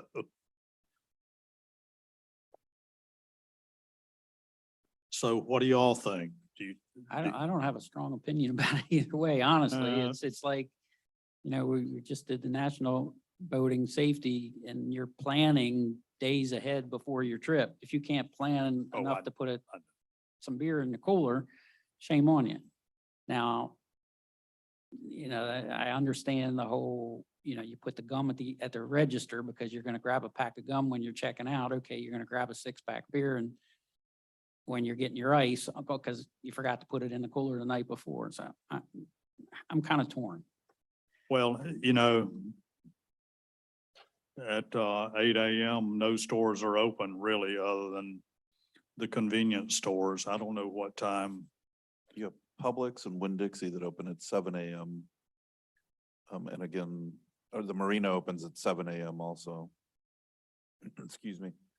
And again, yeah, pretty much the convenience stores. I think the 7-Elevens are open at that time, and Speedway. And I think those are all the ones. And I think you're only gonna find your consumers are gonna be on the boats. I can't imagine anyone walking down the sidewalk in the morning at 6 o'clock when they go in and get some packaged goods. Well, So if the marina opens at 7, 7 AM. why don't we do it at Switch to 7? 7. So that when they come to the marina, if they need to stock their boats to go out fishing, they can stock their boat there at the city marina. Is that a good compromise, do you think? And I got no problem with keep it at 3 or. well, yeah, you'd have or to keep back it at to 3 1, because, or- bars are still open. Yeah, okay. And we would be only for number consumption off premises package, Yes. or it says sealed containers in our current. So So we would be just, bringing back amending section 6.2, paragraph 1, just change it to 7 AM. 7 AM. Okay. Okey doke. Any public comment? We just need to get like a high A top chair platform, there. a phone book. Shannon Sullivan, 13411 Bocasaga Avenue. Just bring a little levity to tonight. We are founded on boating and fishing. We're Madeira Beach. Open it up to 3 in the morning. It's good luck for the fishing. Irrelevant. Open it up for the whole day. That's what we are. We're Madeira Beach. We're fishermen and we're boaters. So all good to 7, but if you want 3 AM, go for it. Thanks. Okay, thank you.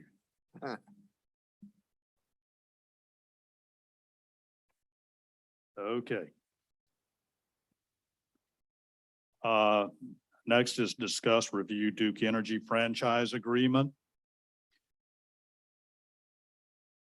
Mayor and Miss- Commission. No, I was gonna say, Mr. Gomez. Floor is all yours. Thank you, Mayor, and Mayor and Commission. We've been discussing with Duke Energy on and off for more than a year to renew our electric franchise agreement. We've reached a little bit of an impasse regarding language specific to the city's lighting ordinance.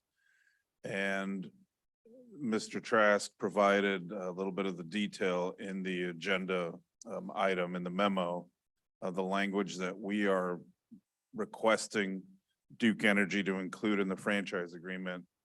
Duke Energy provided a little bit of an alternate language. It's a little bit less restrictive. We are requesting that Duke actually incorporate language that they will comply directly with the city's lighting ordinance. Duke Energy's stating that it is difficult for them to comply with that ordinance. Their language for the agreement is that they would, make a good faith effort to consider complying with the city's code relating to the street lighting specific to our turtle conservation area ordinance, which is in section 110 of our code of ordinances.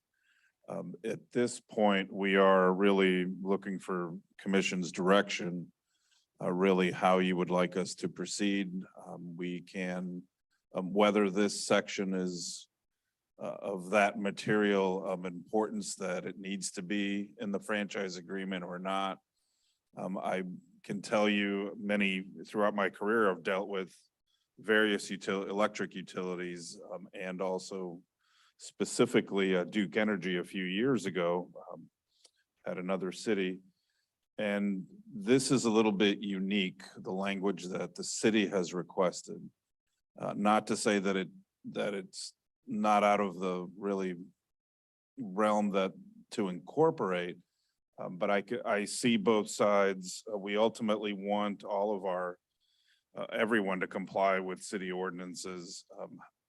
So really we're at an impasse, and in order to continue, we need to determine really whether this is something you would like for us to continue to pursue, or really just get the agreement completed. We would, again, Duke has made communication with us and comments that they would look at the spirit of the law and make sure that they do attempt to comply with the lighting. Currently, one of their questions to us was, well, how does the enforcement work?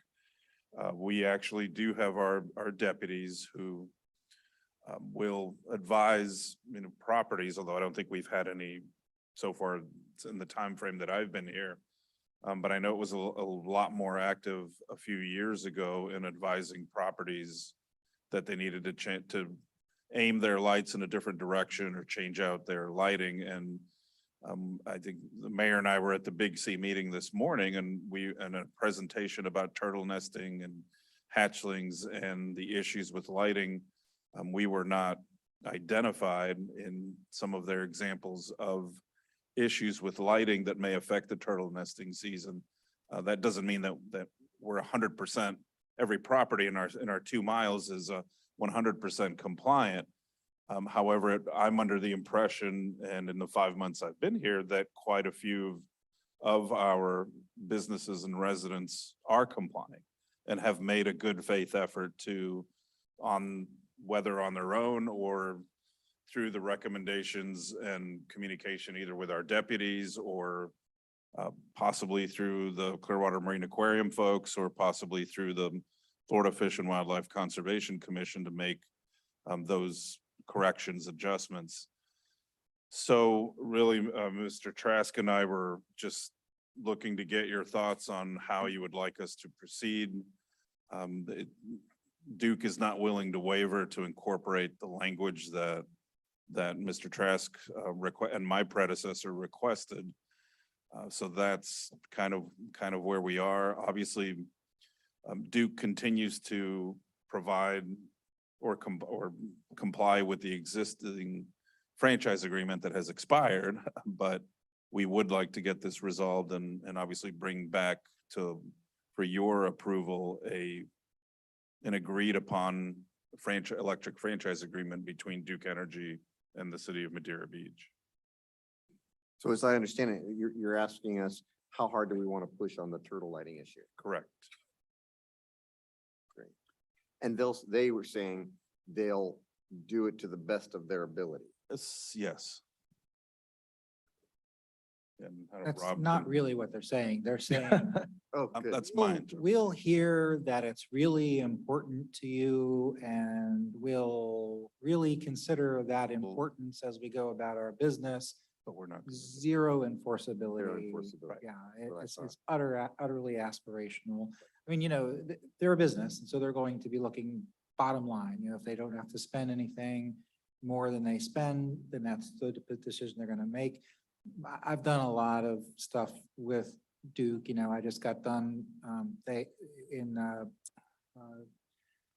Tarpon Springs, they had switched from wood poles to the sturdier poles and then allowed all the wood poles to just let be there. And so the mayor and the city manager have been, fussing for a year and a half. Why don't you get these out? And they're like, well, because our franchise agreement doesn't require us to. So I then had to send them a letter and say, we are going to start citing you for code violations on a daily basis because fortunately, the right-of-way use code in Tarpon Springs prohibits abandonment of stuff in the right-of-way that you no longer use, that a utility no longer uses. So we got them that way. But that's just an illustration, and not to pick on Duke. I mean, they're, in case they're watching, I mean, they're a good corporate citizen in a lot of ways, but these are the decisions they make. So really, it's, does the community care about this issue enough to insist upon the language that I guess the predecessor manager and Mr. Trask had proposed, or do you want to go with the aspirational language that they said that they would live with? Just understand that if you go with the aspirational language, it sounds good, but it's really not, there's no substance to it. So what is the downside to, I mean, what's the worst possible thing that could happen if we didn't change our wording? Well, do we charge a franchise agreement with them? Yeah, okay, so if they don't have a franchise agreement, at some point they're going to say, well, your current agreement has expired, so we're not going to pay you your franchise fee anymore. They're gonna stop collecting and then remitting the 6% franchise fee to us. Right. They would still be required to collect, because they also collect and remit to us a 10% public service tax, but that's state separate. law. It's a state statute and a city ordinance. The franchise agreement, because it has expired, they could conceivably. So they have leverage, but we don't. Correct. It appears that way. They're a monopoly utility. As some of you know, who have paid attention to local government law long enough, there were some maverick jurisdictions, including at least one here in Pinellas County, that set up their own power utility, which we're allowed to do under the law, but it's a really stretch of a thing to do. And so, that the city could say to them, well, if you don't take our, insist on our terms or accept our terms, we're just going to move on and do our own thing and provide our own power utility to our residents. That's not a likely outcome, I think, for this jurisdiction. So they're kind of in the driver's seat. I think because I've negotiated a lot of these before, one of the things they're probably really concerned about is the precedent that it sets, because there are other communities that look at what they've done. And so once they agree to this for you, it might not be such a big deal for you, but then everybody else is going to say, well, you did it for Madeira Beach. I want you to do it for me. Why not? And I know in Reddington Beach, where I am town attorney, that town has gone the route on this issue of working with them to fund these things on the town's dime, because that town cares about turtles and so forth. And so that's a budget and policy decision that they've made. And so Duke obviously is more amenable to that because they're not paying for these lights. So that's another option too that you have. But in terms of our bargaining position, we're, in my opinion, they're in a far stronger position than we are. And they have been making changes to the lighting. If you, notice on Gulf Boulevard, some of the streetlights have been changed out. So it's not as if they're completely ignoring or not making, again, what would appear to be a good faith effort, but again, it's just something that they're not willing to bend on. But most of the turtle lighting laws, I believe, are federal laws.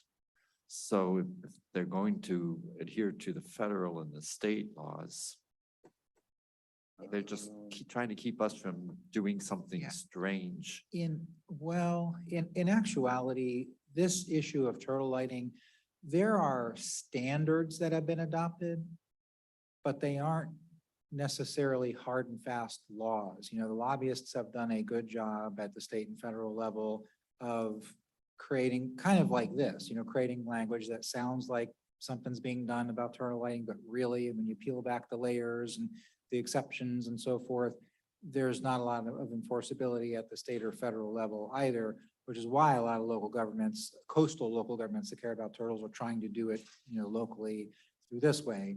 There's a standard called the clear dark skies standard you may have heard of. It's just a standard, right? There's no law, there's no dark skies law. People, a lot of citizens are out there thinking there is, but there's really not. And this is kind of the same setting. There are some turtle standards, but in terms of them required to abide by them, not really. Is it, can I ask her that Reading, is it pretty pricey? Well, Rankin Beach is a smaller town.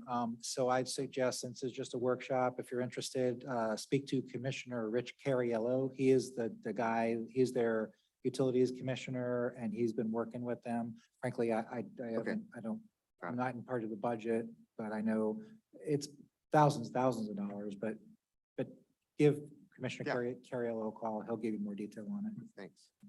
You know, this might be an issue to bring up at the Big C, where we've got all the beach communities together. There is, you know, that may give us a little more leverage. Maybe, yeah, and maybe bring the turtle people with us.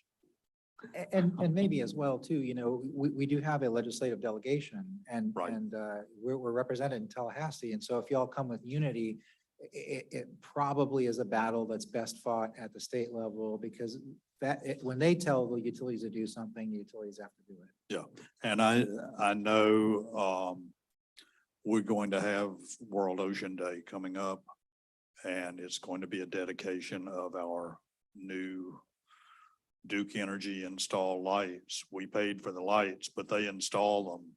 So I don't know, I'm kind of scratching my head as to why they're being so dug in on this issue. It's bad press for them. Yeah, sorry to interrupt, Mayor. I'm under the impression they're just staunch sticking to their kind of standard language for franchise agreements is, I mean, kind of my take on it. The first meeting that I had with them, it was, this is what we've done, this is how we've done it. Although Mr. Trask states, well, they did provide similar language with the Tarpon Springs and Bel Air Bluffs, I think, franchise agreements. So that's kind of his take on it. And I didn't understand from Duke really the big issue behind it, other than, I mean, as Mr. Eschenfelder said, it's a business decision rather than, well, it's, you know, if it is in the agreement, we have to comply. Well, in reality, they have to comply regardless. Whether it's in a franchise agreement is their debate. They don't believe it should be in there. We believe it should. Right. Can we do this? Can you contact Representative Cheney and have her contact Duke Energy? Maybe be a middle person on this.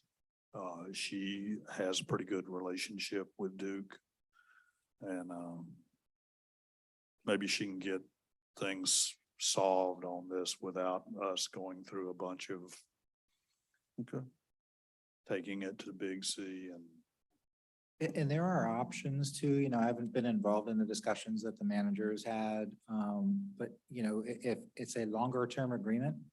And so one of the things that might be discussed and might be palatable for them is, rather, if they have discomfort with saying, we'll follow this law, say, we'll give you 5 years or 7 years and you will phase in and do this. Just do it. We're not going to talk about whether there's a law that's applicable to you or not.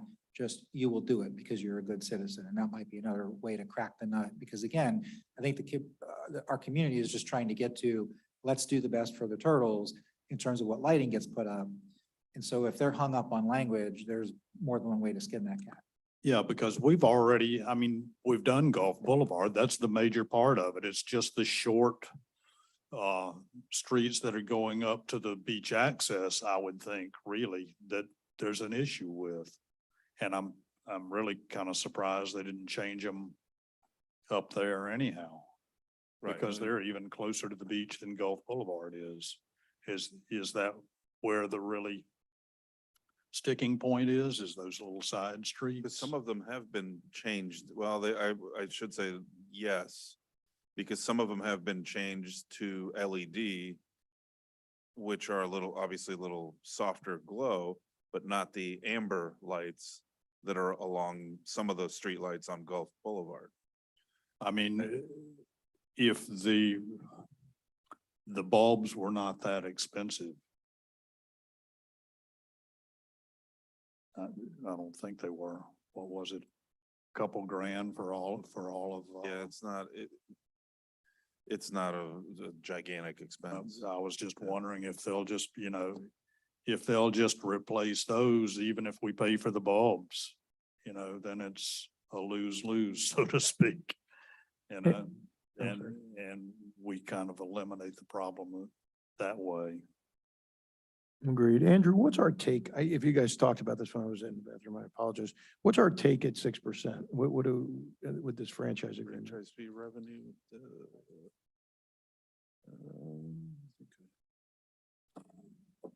We can look that up here in a moment. budget document. Yeah. Guessing it's a few $100,000. Right? Yeah, a year. Right, well, It's not, but we'll confirm here in a moment.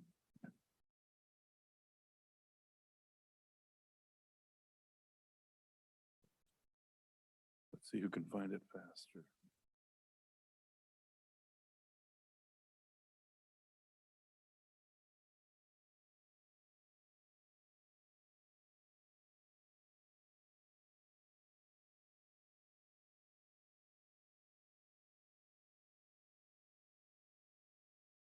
We have, Alright. so 526,000. For Progress Energy franchise in FY it was 563,579. I made People's Gas franchise 8,901. let's just stick with the 500,000 number for a second, okay? So I agree with the mayor wholeheartedly here. Let's find out how much the bulbs cost. Let's cut an agreement. And I also agree with Rob. The bottom line is they don't want to do it for us because they're going to have to go around to each community and do it for them. So if we buy the bulbs, they install them, I guarantee you they'd be amenable to that. And if it's only a few thousand, if we're making 500 grand of it, and we got to spend 15 grand to get all these bulbs done and get it done and get turtle compliant, let's do it.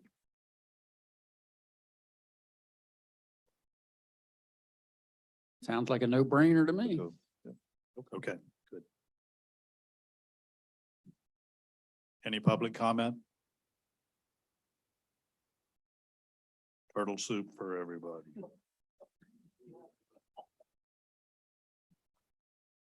I got a funny story. I'll be brief. But when I was in high school in marine biology, they literally taught you, and I went to school in Jacksonville Beach High School. They taught you how to find turtle nests. You took a coat hanger and you stuck it down in the sand. And when you pulled it up and it had sand stuck to it, you had found a turtle's nest. And because people would eat turtle eggs, and I'm talking in the mid-60s. But food for thought, no pun intended. Okay. Next is discussion review, Johns Pass Boardwalk and Village consumption on premises, wet zone designation. Mr. Gomez, I think you had put this back on our Yes, agenda. so back on the December 1st, 2021 workshop, commission workshop, you had a discussion about the possibility of allowing for folks to walk around the village and the boardwalk, to change the city's code ordinances to allow folks to walk around with alcoholic beverages.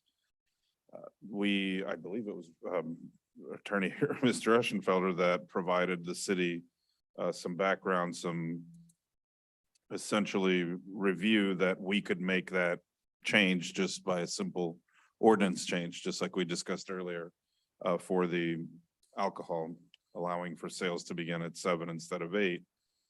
So really pretty straightforward how we could turn the village and the boardwalk into essentially a wet zone. It would allow for, again, I'm just calling it the on-premise consumption, just to use a term, but people would be able to walk around and consume within the designated area as was provided to all of you in a map. So essentially on the boardwalk, on Village Boulevard, Fisherman's Alley, 129th, and I'll bring up the map here in a moment. But so after reviewing the attorney's opinion and discussing it internally, for the reasons stated at this point, our staff recommendation is not to proceed with that. Really the first or a big reason being the potential liability that we could possibly incur from just folks, issues that may or may not arise. Yeah, the designation area up on the screen. So that's really one reason, being the liability that we would incur. We, as was mentioned earlier, and I think one of you on the commission mentioned about the character, the I forget the term, quaintness maybe of the village and the boardwalk, and we want to maintain its existing character. It's really primarily a family destination. It's a tourist destination, visitors, and really we want to retain it as a shopping, dining, entertainment. You can go out and go fishing, go on a dolphin watch, go on the pirate ship, etc. All rent a jet ski, all the excursions that are available. So really retain the existing business uses that are out there. And also the potential that if this were approved, potential, we may have businesses in the future that wanted to expand or create a bar, or do we really want to, this lead to a bar district in the future? I mean, probably no, but we don't want to provide any opportunity or possibility with that. Also, some of the businesses that do sell alcohol, didn't, at least 3 that I spoke with, mention that, well, actually my license stuff technically doesn't allow me to do that because they have a consumption on premise. So some of them do have a license where you can sell packaged alcohol to go, but not all of them do. So technically they might not be in compliance with their license, if which could be happening now, and we know that there are people walking around the village consuming usually beer or wine or a mixed drink. And lastly, just avoid, really more from a public safety perspective, and in discussing with our deputies, they felt that it could lead to just unintended consequences, disruptive behavior. We have the issue of now people thinking they can walk over to the sand. I go to an establishment, purchase a few drinks, and then I'm consuming them on the way. Now I'm crossing Gulf Boulevard. If they're, depending, it can just lead to just negative or other disruptive behavior. Additionally, businesses mentioned, well, now we may be competing with others. Folks may be bringing their own alcohol with them and then feeling, oh, well, you can walk around with it. So what's the difference if I buy it at a restaurant here in the village or the boardwalk versus just buying it at another store and then bringing it with me onto the village and the boardwalk. So, and we don't know what the cost, if this were to be adopted, what that cost would be to us, but we know we would have to put significant signage to identify, designate, delineate the area to keep people within that area and not allow them to, again, go along Gulf Boulevard, cross Gulf Boulevard, or go down 129th, for example, into the neighborhood. It would be a designated zone, and it would have to be obviously properly signed and identified. And whether, if you have people who just eventually may lead to disruptive behavior, then we would be looking at likely additional deputies possibly to respond or just to be out there as additional patrol.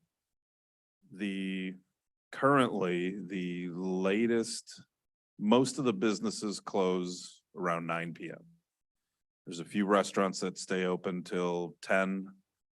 To my knowledge and the time I've been here, I believe only one really stays open past 11.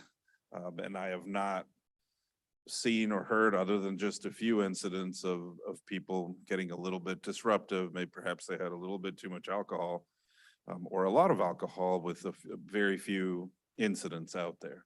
But pretty much everything winds down by 10 o'clock. And again, it's been primarily a family friendly destination, shopping, dining, and all the amenities that have been offered there for several years. And that's really, from our perspective, what we want to maintain. We want businesses to be successful, but we also want all of the visitors, all the tourists, and of course our residents that go there as well, to feel comfortable, to be safe, and to enjoy their time in the village and the boardwalk. Happy to answer any questions. Okay. What happens with Final Friday and other special events in the village? So there's no change with the special events. So special events are permitted. They are permitted for a specific area designation, such as the Final Friday, the Seafood Festival, the fishing tournament activities that are held. There would be no change. They're permitted. They have a specific area. And we have, for larger festivals, obviously we have sheriff's deputies out there for patrolling. We have fire rescue as needed. So there would be no change to the special events. So it would continue as is. Again, folks are not allowed to walk around with a beverage. You see some from now and then, but hasn't been a very, very big issue or a very big problem. And deputies, I've yet to see a deputy issue anyone a citation, but they've told a few people, especially if they were walking around with glass, to dispose of the glass. We don't want that to fall and break. Yeah, it's really specifically on the boardwalk itself. It's unenforced. And there are a number of restaurants, sandwich shops and whatnot along there that sell drinks, and you can go along there at any day of the week and see people standing along the rail of the boardwalk, having a beer or a cocktail and watching the dolphins. So does it stay the way it is? Do we start having enforcement on what's going on there now? How is that handled? So, I mean, that's something we discuss, yes, and that's simply to remind just people that you're not allowed to walk around with it. I mean, we're not, really want to stray from issuing citations to that directly. I mean, unless that's something that you really strongly feel that we need to do. But it's more or less just as deputies are out there, that they remind folks that you're not allowed to walk around with it. You're not supposed to do that. Okay. So we drop this? Again, that I just gave really my recommendation. Of course, the decision is all up to you, but really just to hear from what our thoughts were. Completely up to the commission. I'm sorry. I personally agree with the staff recommendations for all the reasons that Robin states. The highlight is, hey, you can go down 7-Eleven at 7 AM and you can bring your own beer. Heck yeah, I like that. Actually, Commissioner Taglerini, did you put the survey out on this? I did. Yeah, I'd like thought to hear this was that. interesting. This is one case where the people I asked were smarter than me, because no offense, I thought it was a great idea to have open I liked the idea and I'm gonna say this and I hope nobody will judge me. I thought that it already was okay. So I learned a lot from my people and they agree, they want to go with the staff recommendations. I've seen people walking around with alcohol the entire time I've lived here. I didn't know it was against the law until somebody actually told me about it. I don't want to say that I personally have. No, done no, it. no, you've never done it, of course, of course. I've heard of such things. Yes. Right.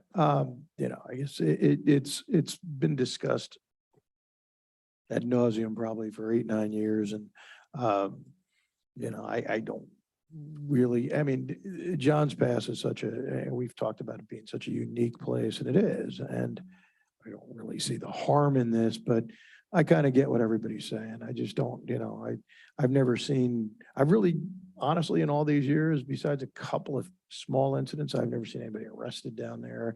I've never seen any real police reports coming out of there with rambunctious behavior, right? The sidewalks roll up about 9 o'clock down there. So it's not really a big party destination, but you know, but you do see parents with kids shopping and holding a beer and doing their thing. And I don't think the enforcement of it is going to change at any point anytime soon.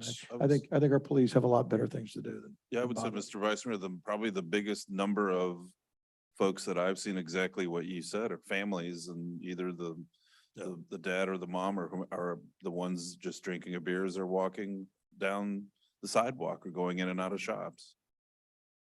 So basically status quo. Sounds like a plan.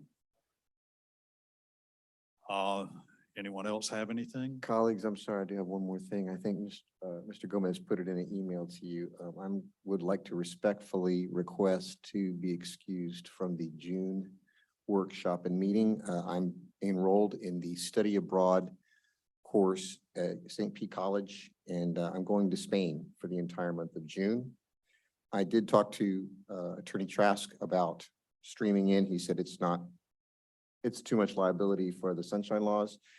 And so with your permission, I'd like to be excused from those meetings. I regret that I won't be available. I will look at the agendas and provide notes for anybody that wants to see how I feel about these things. But I'm not sure if I have to make a motion or if I just letting you know. Yeah, because there's no voting. Yeah. Yeah, and actually you can't supply notes to us. Oh, no. Okay. So We may talk about you. If I'm not at the table, I'm on the menu. I'm well aware of that.